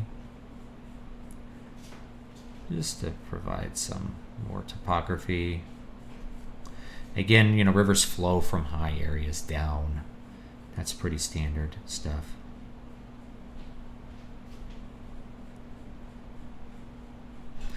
Mountains also create rain shadows. So rain shadow is, think of like the state of Nevada. So you have these really tall mountains, the Sierra Nevadas. Now, any storm that goes over the Sierra Nevadas has to drop its precipitation in order to get up over those high mountains. So on the other side of the mountains, there's not a lot of water that falls because all the clouds have dropped all their rain in order to go over the mountains. So that's called a rain shadow. And a rain shadow occurs really whenever you have mountains and then a space of land that's a lower elevation than those mountains on the other side with a distance to more water. So the Mojave Desert has all these mountains and then a big expanse of land. It's still pretty high, but it's lower than the Sierras. And it's lower than the Rockies. And the clouds have to travel really far over Texas to get to the Mojave. So you end up with a very strong rain shadow. So I think it's cool to have those in there too. Now we're going to have a really strong line of mountains right here where I've drawn these blue squiggles. So I'm going to go ahead and draw some mountains right here.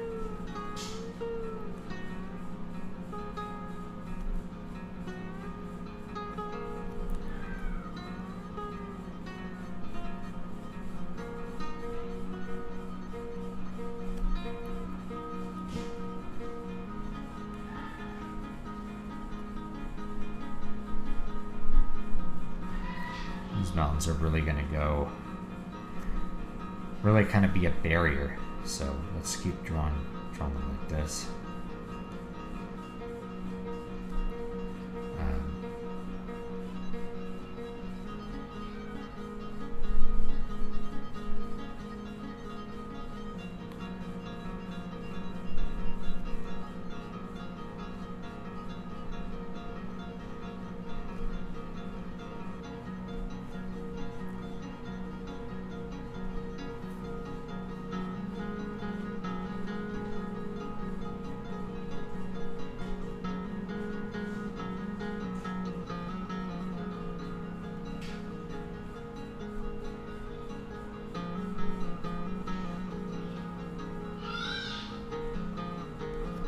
See my kids getting along splendidly.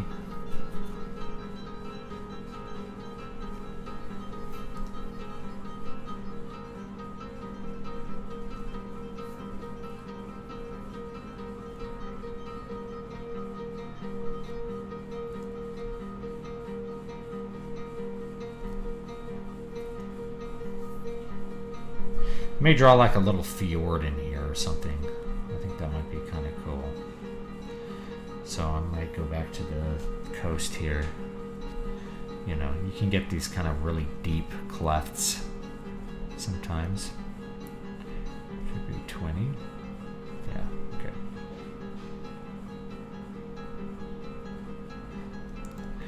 just draw something like that, and it'll be fun. There we go. Like I draw mountains.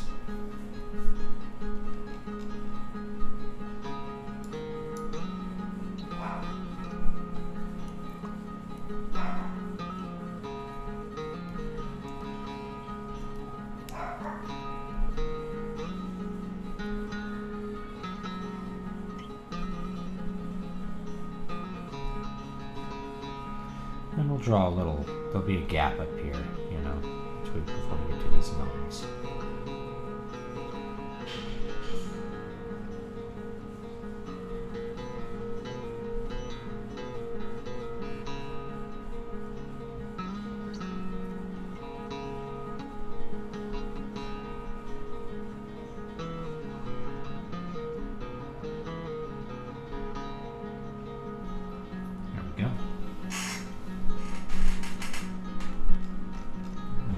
This vast desert over here. We'll have a couple more hills here. Let's draw some hills.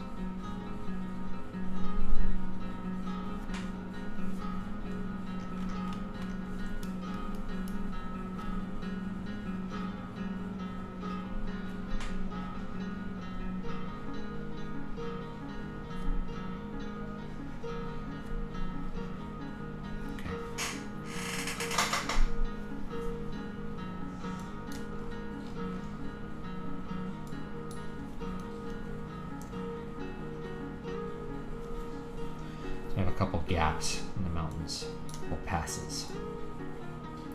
And really, there's like a huge range of mountains at the top. There's a big bunch of mountains over here that I really need to draw. There's like a big forest. This is called the Doppelwald up here. So I'll do that when I do like the forest layer. Too many forests or whatever. I have a lot of fun with this kind of stuff. I don't know if you guys do, but generally I do have some fun.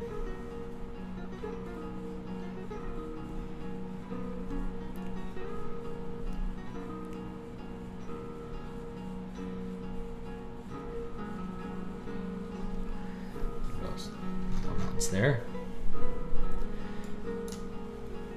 Let me save this document. What am I doing here? Let's make sure we save it. Where are we going to put it?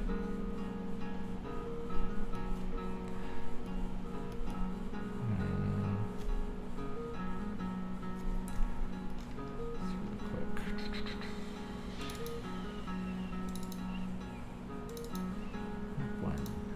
All right, there we go.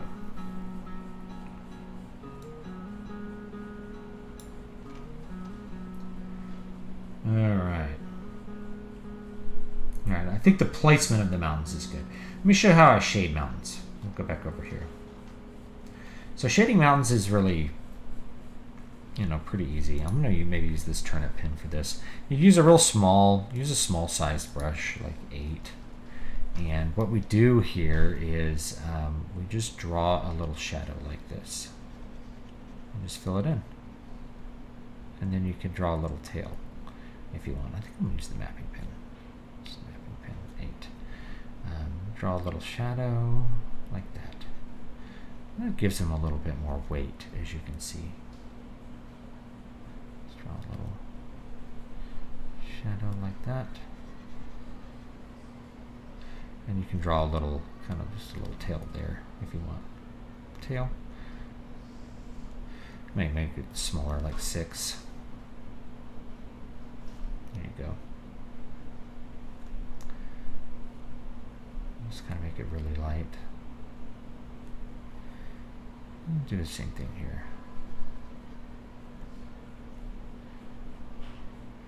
I do them all on one side. I do them on the right-hand side. Tolkien did them on the left-hand side, like they were in the morning, and I do them on the right-hand side because it feels better to me, like they're in the evening. Like we're looking at them from the evening time. I may need another mountain in here somewhere, but get the idea. Just kind of fill that one out a bit. So that looks a little better. See, we get a little more dimension here with some of these this way. I'm going to do a little shading. And then with this one, I'm going to meet it there. This is where we're really filling out the shape of the mountains and kind of refining them. You can even add a little extra shading right there. See? Looks nice.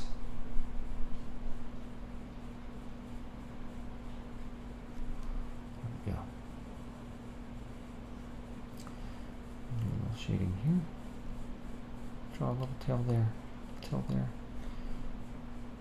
There we go.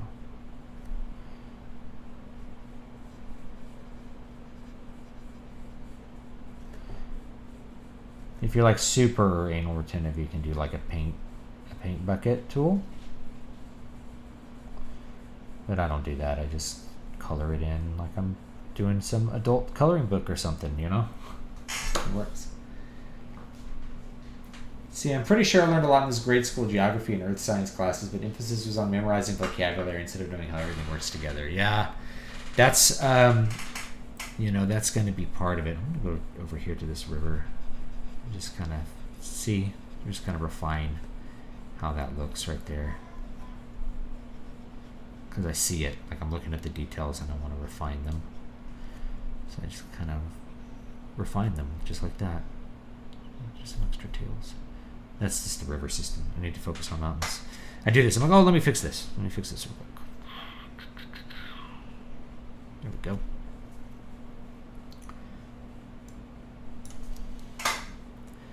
See, this just adds a little bit more dimension to the mountains. Makes them just look a little bit extra special. Draw some extra shadows in these mountains here.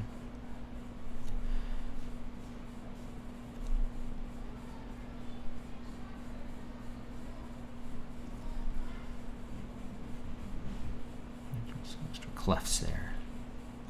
There we go. Very nice. And, you know, we can continue with these ones.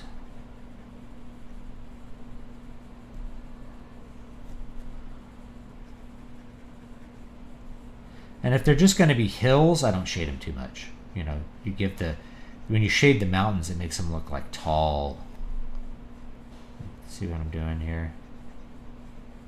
You know, if you don't like it, you know, you can get a really just fine eraser and just kind of take some away, just like that. Boom. Easy. Again, this is one of the reasons I like to work digital now with these, is it just simply makes it easier to refine more quickly. You just have to, you can move more quickly and you can fix things you don't like, and it just makes it just a whole lot easier to get to the more refined product. And you're gonna lose something from actually doing it by hand. You are. There's some details which you're just not going to be able to carry across digitally. The brushes are too uniform in size compared to a real pen, you know. Like, it's really hard to get this trailing, you know, you could have one brush and get this like trailing effect that could be really beautiful, but it's just very difficult to do digitally. But you get a lot of other trade-offs, I feel like, which is the ability to just constantly refine and make it that much better. A little extra shading there. Feeling of like a bigger mountain.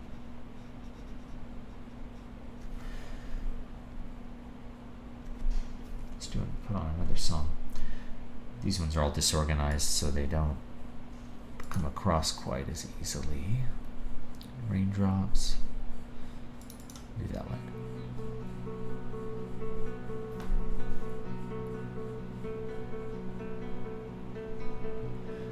All right.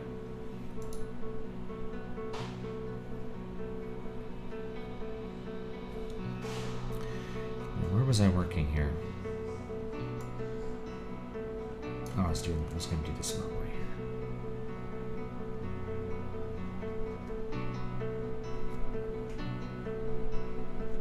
And again, you know, you can always grab your eraser and like maybe there's a line that's just thicker than you like or just don't of it as much. Just kind of carve it away. It just makes it that much easier. It's just so much easier to like get the details really precise because you don't have to spend a lot of time redoing them. You know? Yeah. That's the benefit of digital to me. It's just very fast iterations of everything. Shading mountains is kind of a laborious process here. But it creates a great effect. And this is a huge map as far as like the amount of geography it covers. So there's quite a few mountains to color in. It's just how it is. I like to do a little tail there. Just like really subtle. Just like that.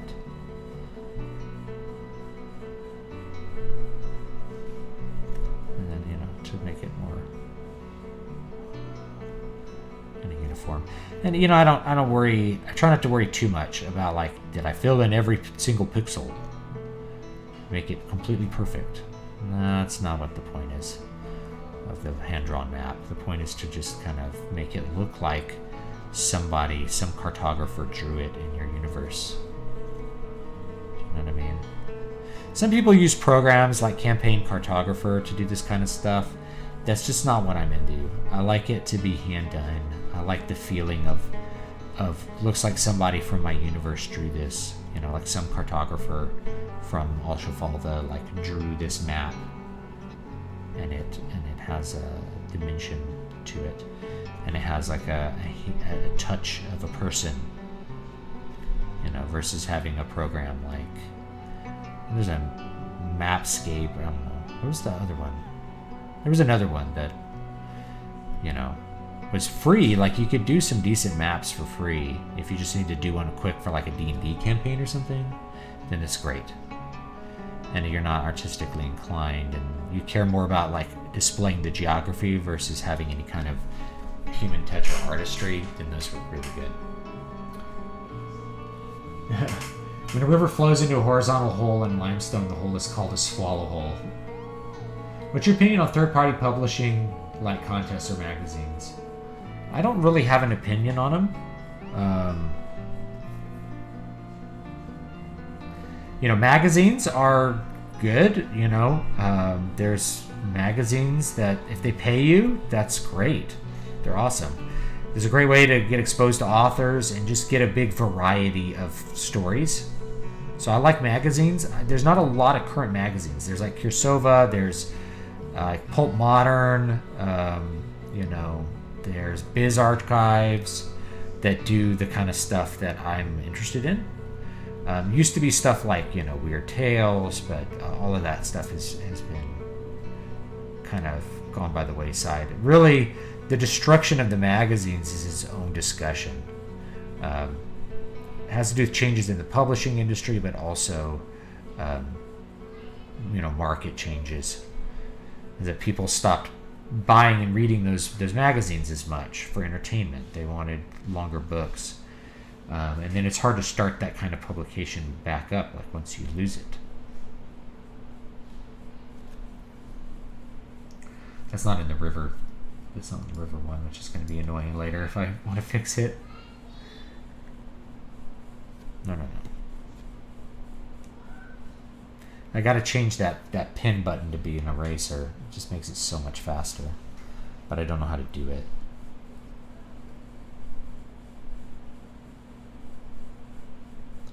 Might be tool settings. Like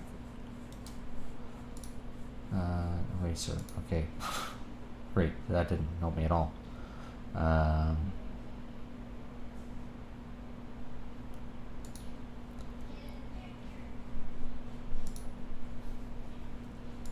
me see here.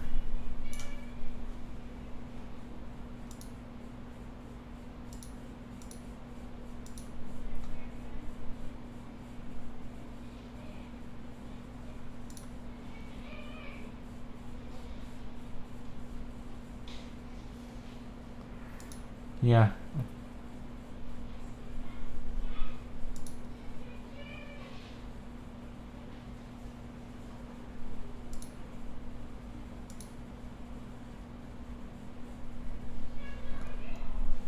Yeah, I'll find it later.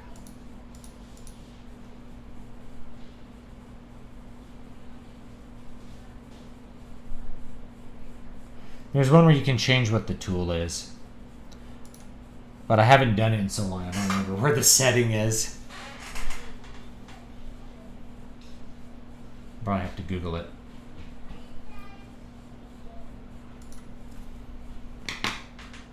No, I'm not going to bother with it now.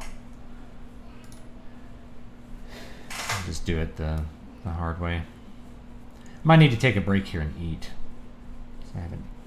What am I doing here?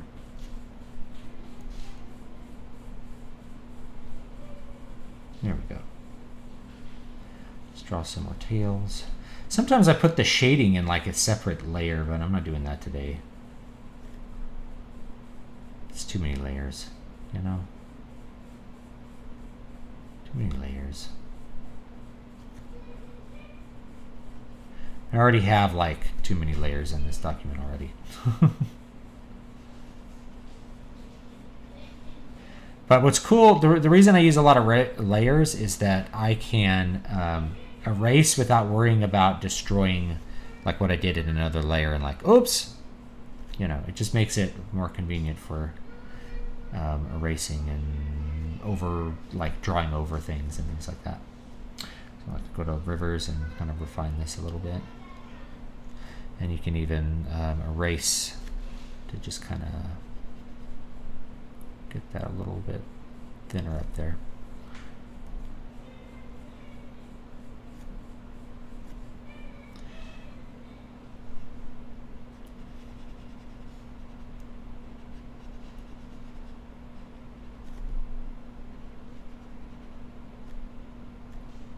Okay.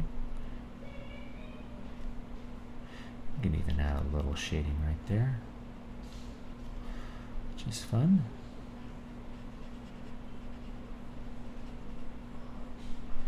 You start to pop out and kind of have a more organic look as you're doing this, which I really like.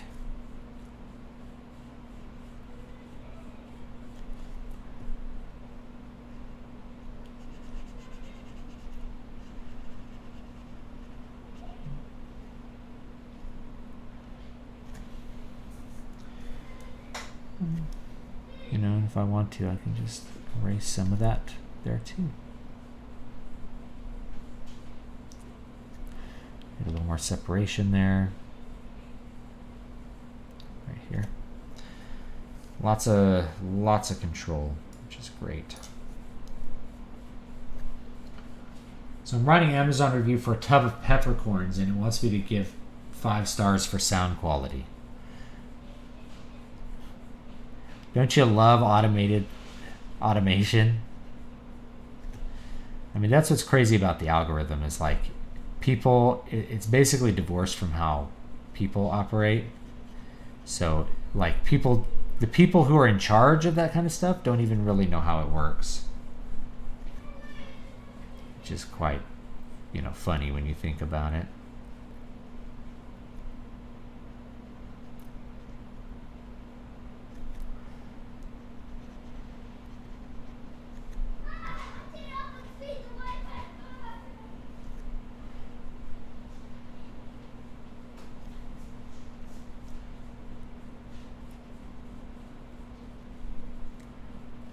These to each other. Get some more music going. Up, up, up. I'm gonna run through like every piece of music I've ever released here. What we're gonna end up with.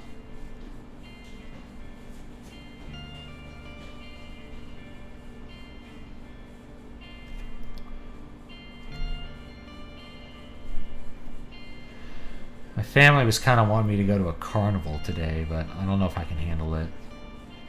It's so noisy. Like I can't hear anything in the noise of a crowd at all now. It's like unbearable. Music is unbearable to listen to in most circumstances. Like even my own music, I have it turned way down on my computer or way down on my headphones because like I can't stand to hear it. It's just such a annoyance, such a painful thing. just doesn't sound right. Like I can remember what music's supposed to sound like, and then it comes on and I'm like, this is not what the music sounds like.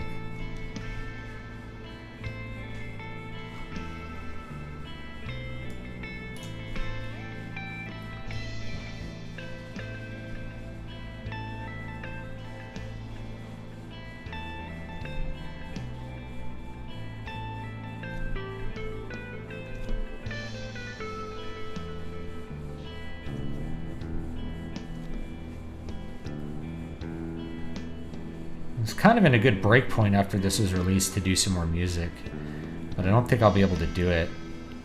I also, my usual hearing aid broke, so I'm using a really old one that is not nearly as good.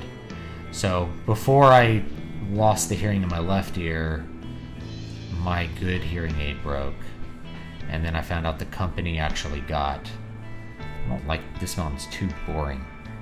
Let's erase this mountain. You're too boring, pointy mountain. I'm gonna redraw you.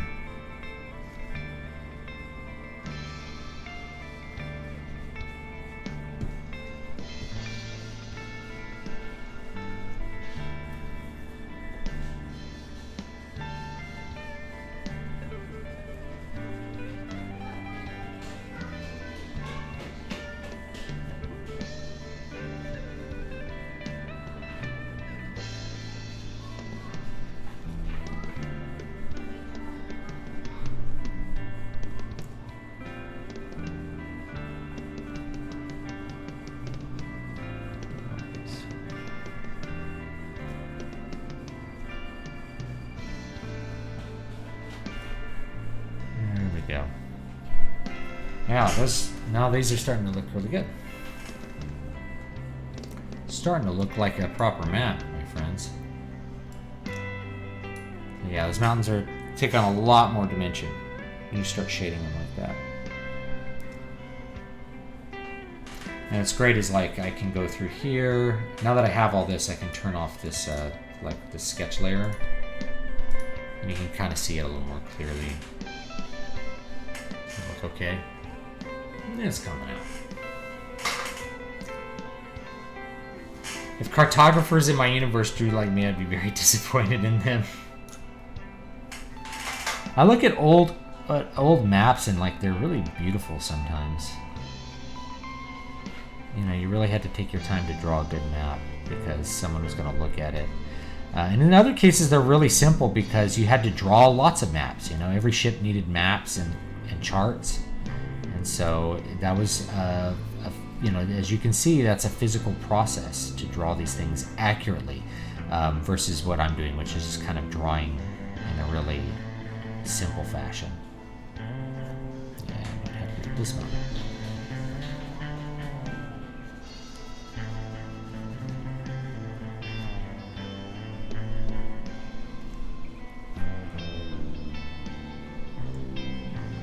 It's too heavy.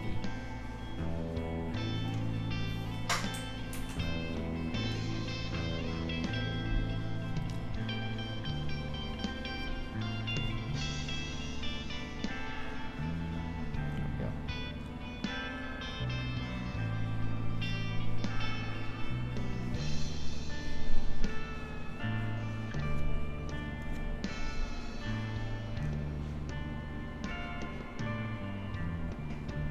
There we go. I like that better. Yeah. Can always refine these lines a little bit. Now, fill this in a little bit more.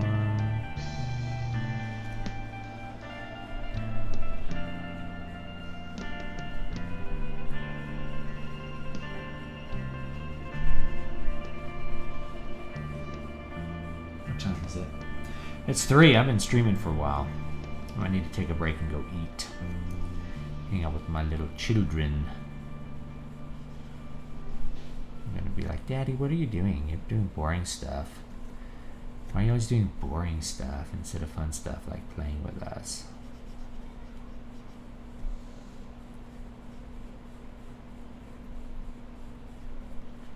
Look at a big old peak here.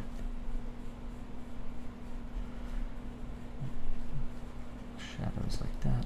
Do a little shadow here, like that, and a little tail coming off that way.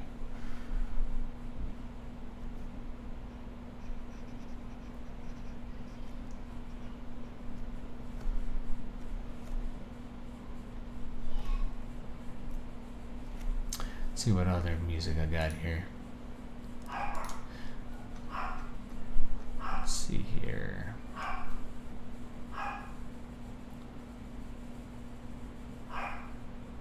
I'm not sure what this one is.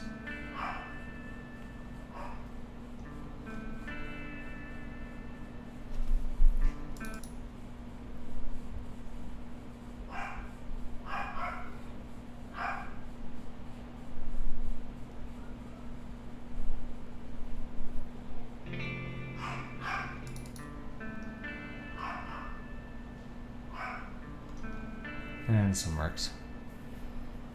Listen to this one for a while.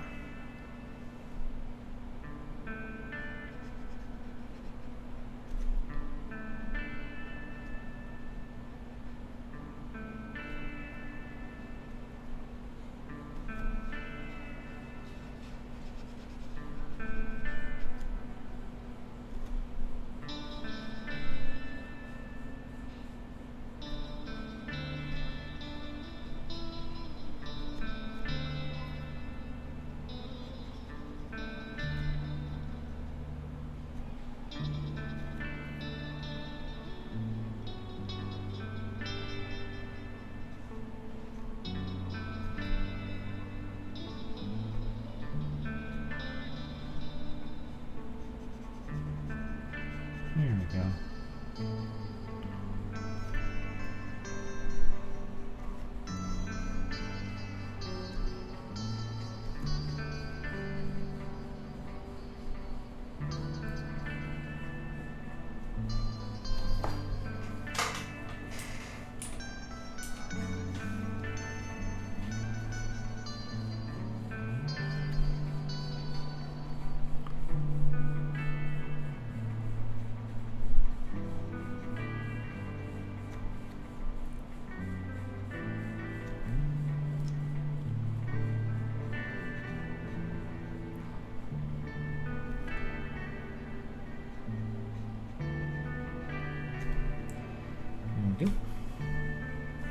See, things are coming out. Slowly but surely, we're refining the mountains.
Perfect.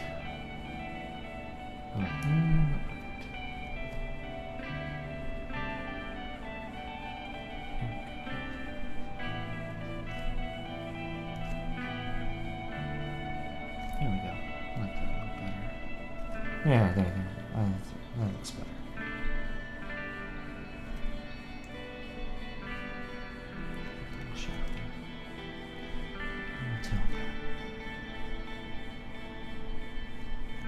Okay. Let's get this one down here real quick.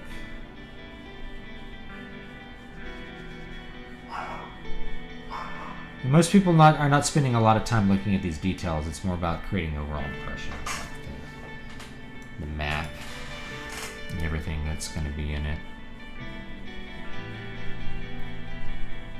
So that's what I like to focus on. good idea of like just what kind of the feeling of how mountains look. Now, are you using your mouse? No, I'm using a pin display. So there's a Wacom tablet. That's why I'm staring down. Now that you may not be able to see my eyes, I realize. Point me down. I don't think I can get this camera to point any further down here. So if it looks like this, yeah, that's why. Yeah. So I'm using my mouse to just kind of like move around the map, you know, and figure out like where I want to go to shade, to do some more shading. This mountain portion. So we'll come in here and do some right here.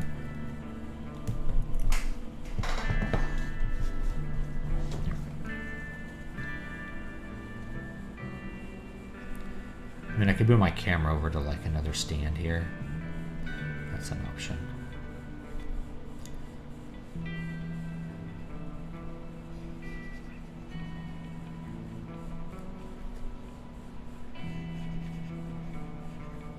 These are kind of smaller mountains, more like hills, you know.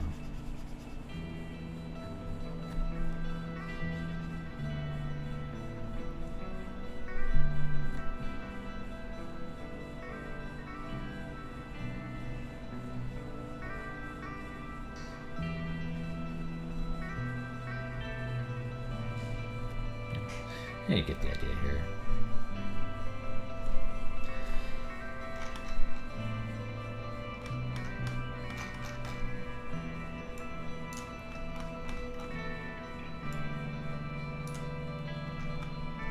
Let's do these little mountains real quick.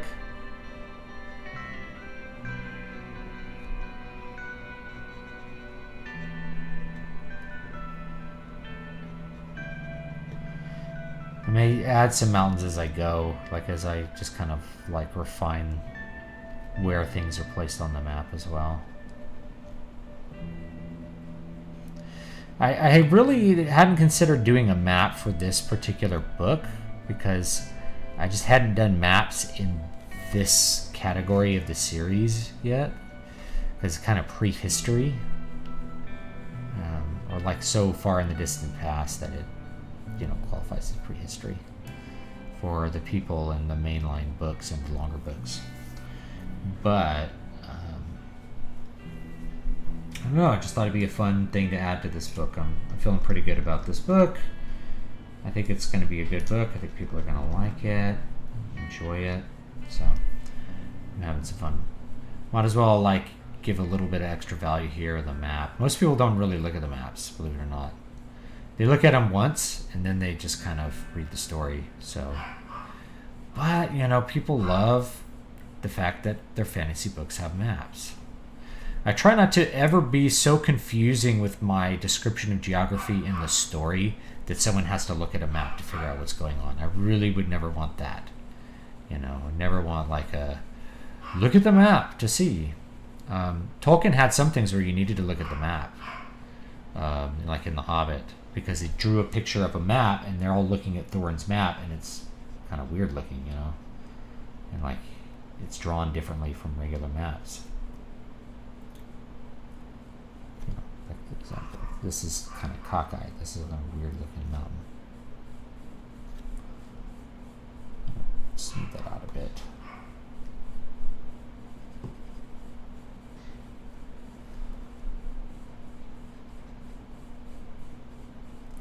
Good shading here.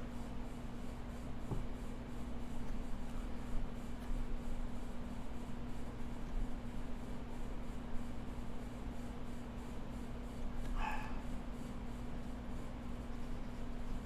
think that song's over. What's another one here?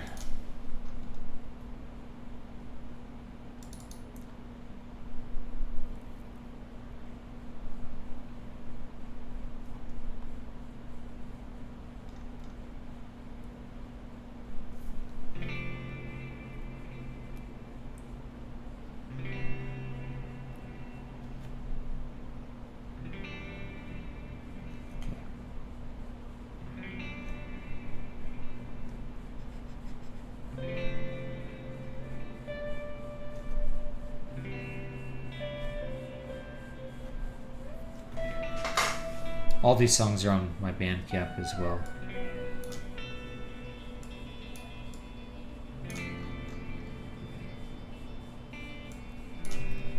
Alright, let's get some of these mountains here.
Yeah, this is a Wacom 1. It's actually the cheaper Wacom tablet, but it works great.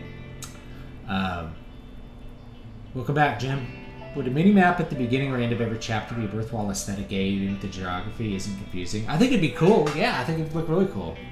The dotted line tracking the characters, of course. Yeah, that'd be really cool. You could draw one map and then just like take a picture of a section of it too. That'd be really easy. So yeah, that would actually work really good.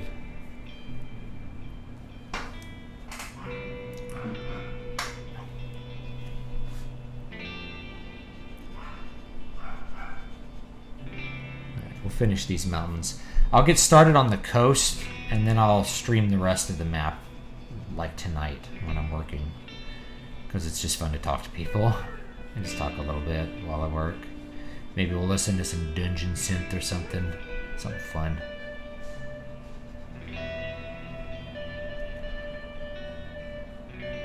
Dungeon synth is like one of the only things I could stand to listen to right now.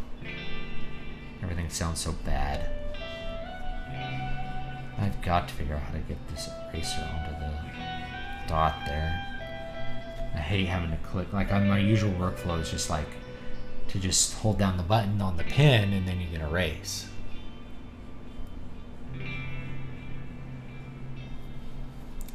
There's got to be a setting here. Modifier key settings.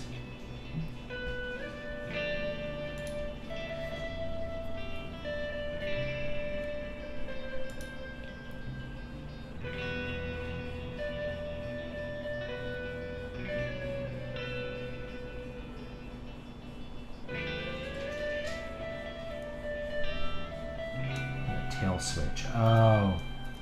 Yeah, a lot of them have a thing on the back, so you flip it around and then you can do an eraser. But we actually want this one to be eraser. There we go. I was looking in the wrong place. Okay, let's see if this works. Nope, it's still doing eyedropper.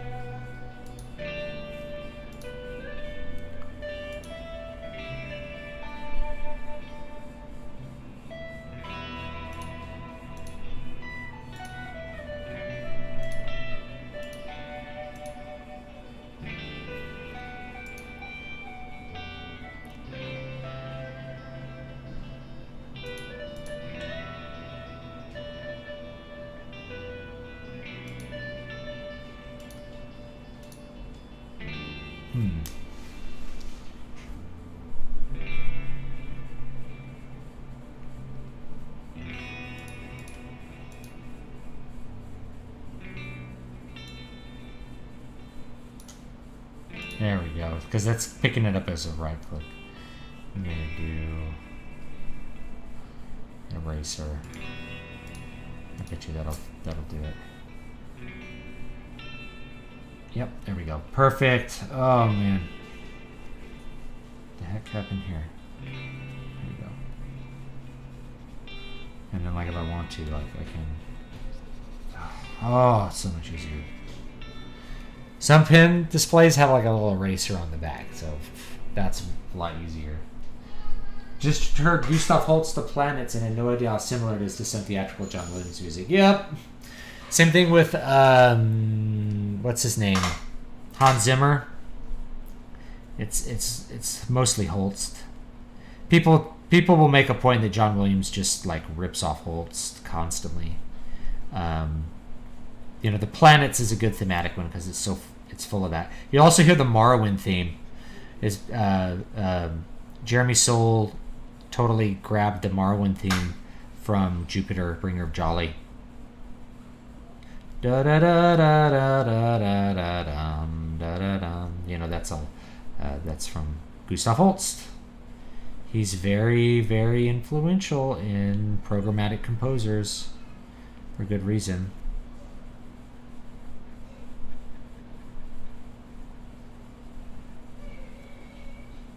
I had someone once trying to argue with me that John Williams uses 12th tone. I'm like, I've never heard him use 12th tone technique ever. They're like, what about this section? I'm like, that's like Italian atonalism, if anything. It's not 12. 12th tone is something very specific. People say 12th tone when they don't know what 12th tone is. It's just a fun thing. Even like really trained musicians will a lot of times have no idea what 12th tone actually is. Because it's not taught, because no one actually likes it. They think 12th tone is important, but no one really uses it. The closest thing you get is Italian atonalism, which is just very, very different from 12th tone. Just not at all like Webern and Schoenberg at all. Yeah. There we go. And some broad hills here.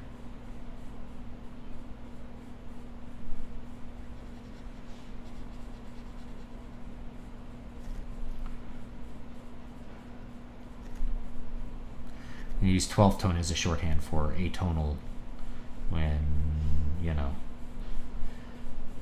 that's not what it is. That's my point. And then furthermore, nobody remembers any 12th tone stuff that John Williams did in Harry Potter because he did it to just make it sound confusing and weird. Like, not 12th tone, but atonal stuff. No one really remembers it because he just used it for an effect. It's not thematic at all. And thank you for the super chat, Thomas. Are there any Dungeon Synth albums you'd recommend beginning listeners? I'll just tell you what I listened to the other day. I'm going to pull it up here. And I'll just link it because I think it's cool. This German band, what is it called? Tales Under the Oak. Dude, let's listen to it. We'll probably get a copyright claim, but whatever.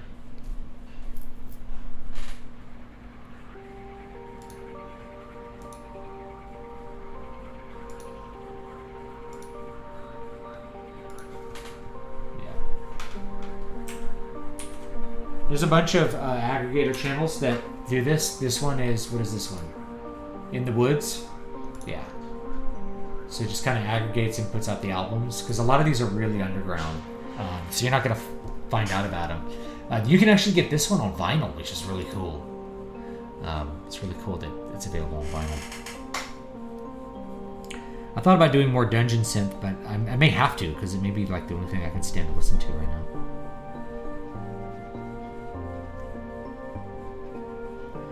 It's basically ambient music, but the focus is on like a more of a kind of a calm and slightly weird aesthetic versus my guitar-based stuff, which is supposed to be more like ambient guitar, more trippy.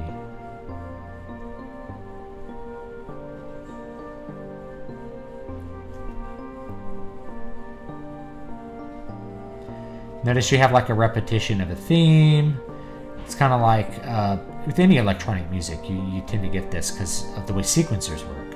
So you get a repetition of a theme, and then you're going to get layers built on top of that theme. So you get this theme, and then you kind of do some new melodies to it, and it starts to become, you know, each variation of what you get is more interesting. Theme and variations would be like the formal name for it, but most of the time people they think of the genre of dungeon synth rather than like the way that it's actually constructed. It's mostly theme and variations. Versus more formal arrangements like ABA, you know, rondos and sonata allegro form. I remember, who is it? Symphony X used sonata allegro in several of their pieces, and you don't pick up on it unless you like already know form and analysis, I guess.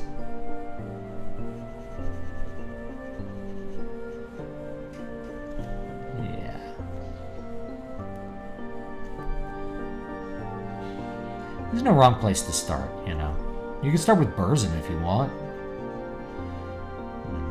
Burzum's Burzum. It's the classic.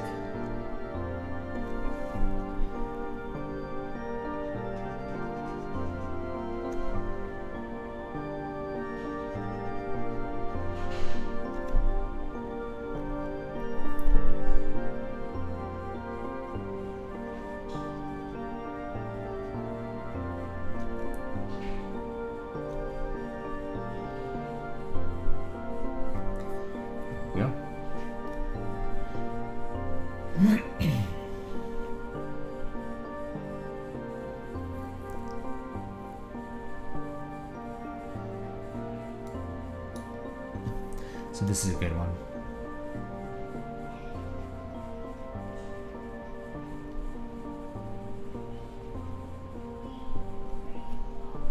A lot of these are made by just one person kind of working on their own, which is great.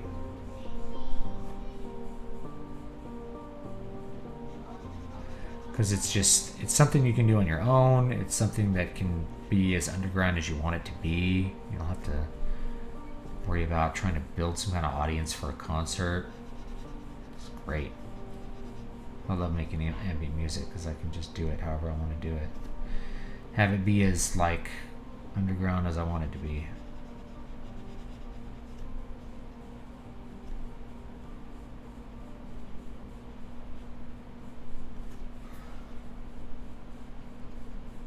Some shading here. Connect that one over there. So here's another song. It's going to start with a little theme. We get some variations here. That's how the music is made. So you can do this on your own. Come up with like a little riff on the keyboard or the guitar, and then just... Oh, looks like it made some extra marks here. Let's erase those. Just kind of start playing with it from there. This one has a couple little melodies that just kind of layer on top of each other. But,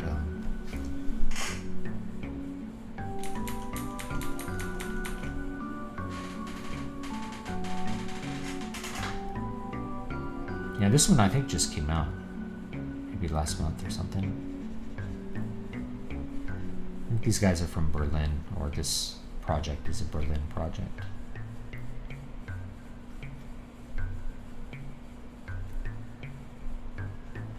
I think they have 2 albums.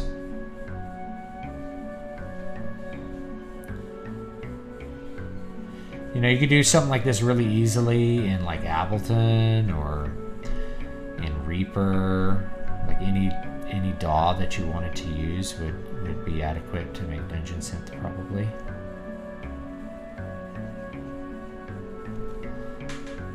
It's just what makes it fun, I think, to make and fun to listen to. Good background music, you know.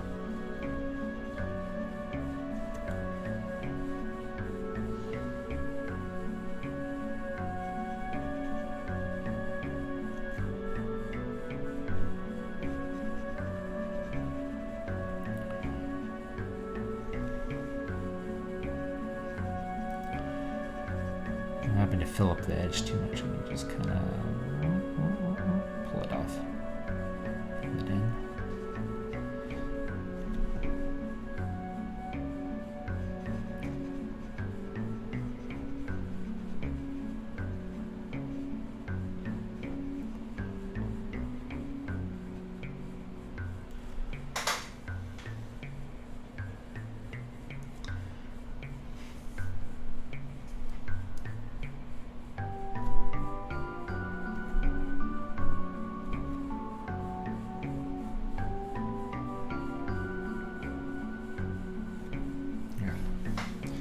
Yeah, we're getting there. I'm filling this mountain range. I might take just a slight break and kind of explain how I do coasts. And then we'll do coasts tonight and finish up the mountains because I really need to eat. I had like a protein bar before the stream, and that's like all I've eaten today.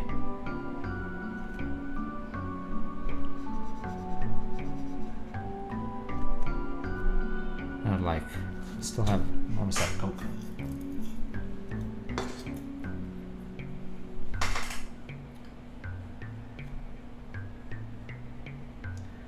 So is this map one you'll use in your book? Yes. This book is coming out next week.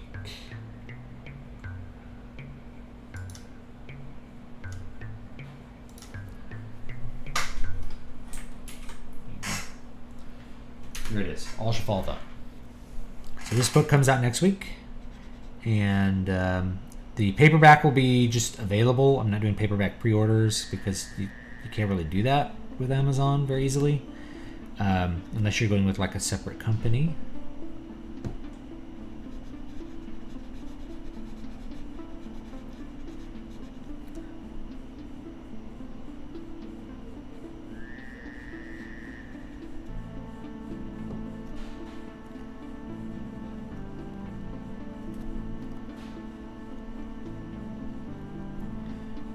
Every time my background picture changes because I use an OLED on my main monitor, it's like lags it out for just a second. It's really annoying. Alright. Okay, so here's how I do coasts.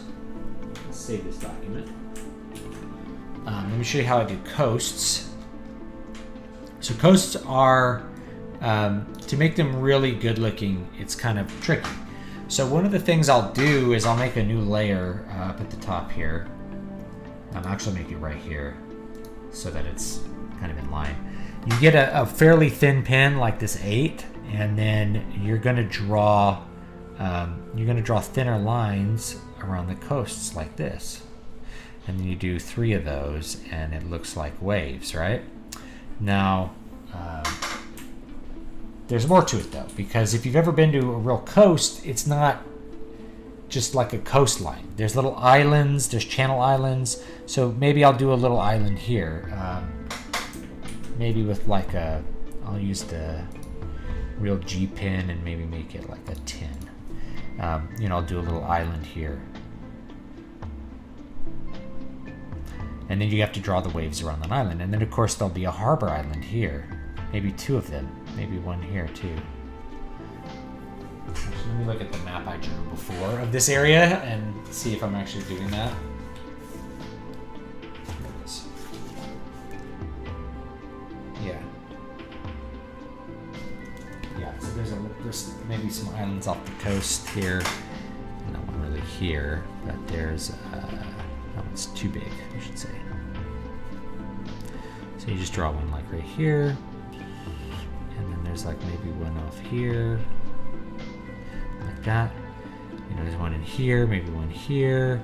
There might be an island right here like this. So coastlines tend to be broken up. There tend to be islands and things that that make the coastline a lot more diverse. There's the barrier islands, little islands like this that are there. That really make the coast something much stranger than what you'd expect. A lot more to a coast than just little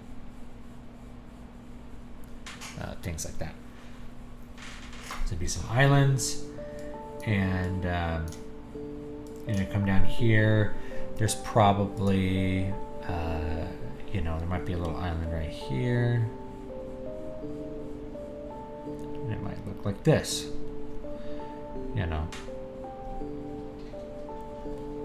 and then we got to draw, there's probably an island in the harbor that looks like this, and there might be one off the coast like this. And then you have to draw some things around those islands. Then you draw the waves with a little thinner line. So when you look at the coastline, you can see, oh, that's an island. That's something else.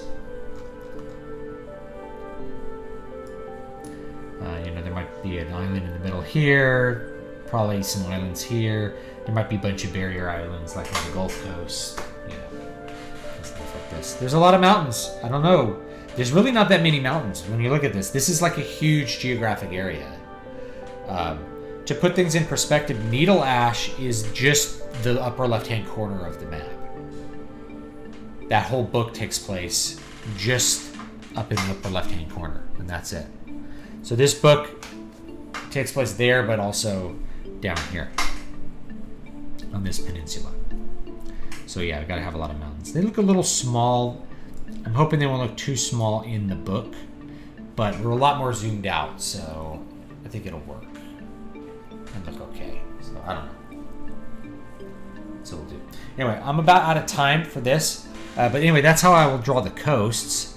Once you have the islands, then we can go back to the mapping pen, and you just are going to do like some smaller lines like this, and just follow the coast, and maybe go around the islands like this.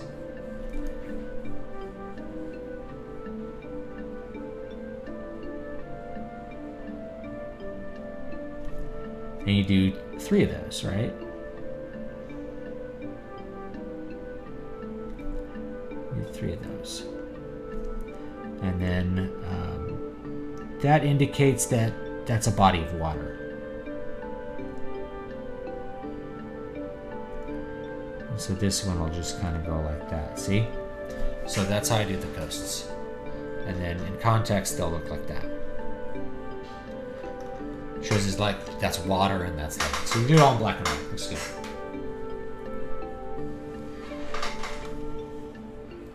All right, I'm gonna call it here for now. I'll probably stream again tonight to finish this up and get the paperback like ready to go for Monday or Tuesday whenever it goes live. So you can pre-order that book now. I have another book coming in November called Afterglow. That's the literary fiction one. So I'll go ahead and link that one here. Boom. And I appreciate that. The Alps may be a major factor that helped the Roman Republican Empire thrive for so long. Mountains write histories. They do. Mountains are barriers. They're hard to get over. They supply water. There's so much about mountains, Mountains are big. Here's the upper corner of the map that I just drew. That's the upper corner. 3 little countries. And what we have here is a giant. Those 3 countries were right here. They haven't emerged yet, but they're right here. And then we have all of this. And we're going to do the double wold up here. It's going to be cool. It's going to be very cool. So, and up here, actually, the Paylands. But anyway, I appreciate everybody hanging out with me and watching. I do appreciate the super chat. So check out that channel In the Woods. Here, I'll just link In the Woods. Lots of ambient albums and Dungeon Synth stuff that you can check out. It's just an aggregator. It's a great place to discover music versus just trying to find it some other way. Find these channels that have them all mixed up, and usually it's pretty good. So anyway, guys, have a good one, and I will see you all next time. Don't forget to like, comment, and subscribe. Smash that like button, right? Check out the new book, and I'll see you next time.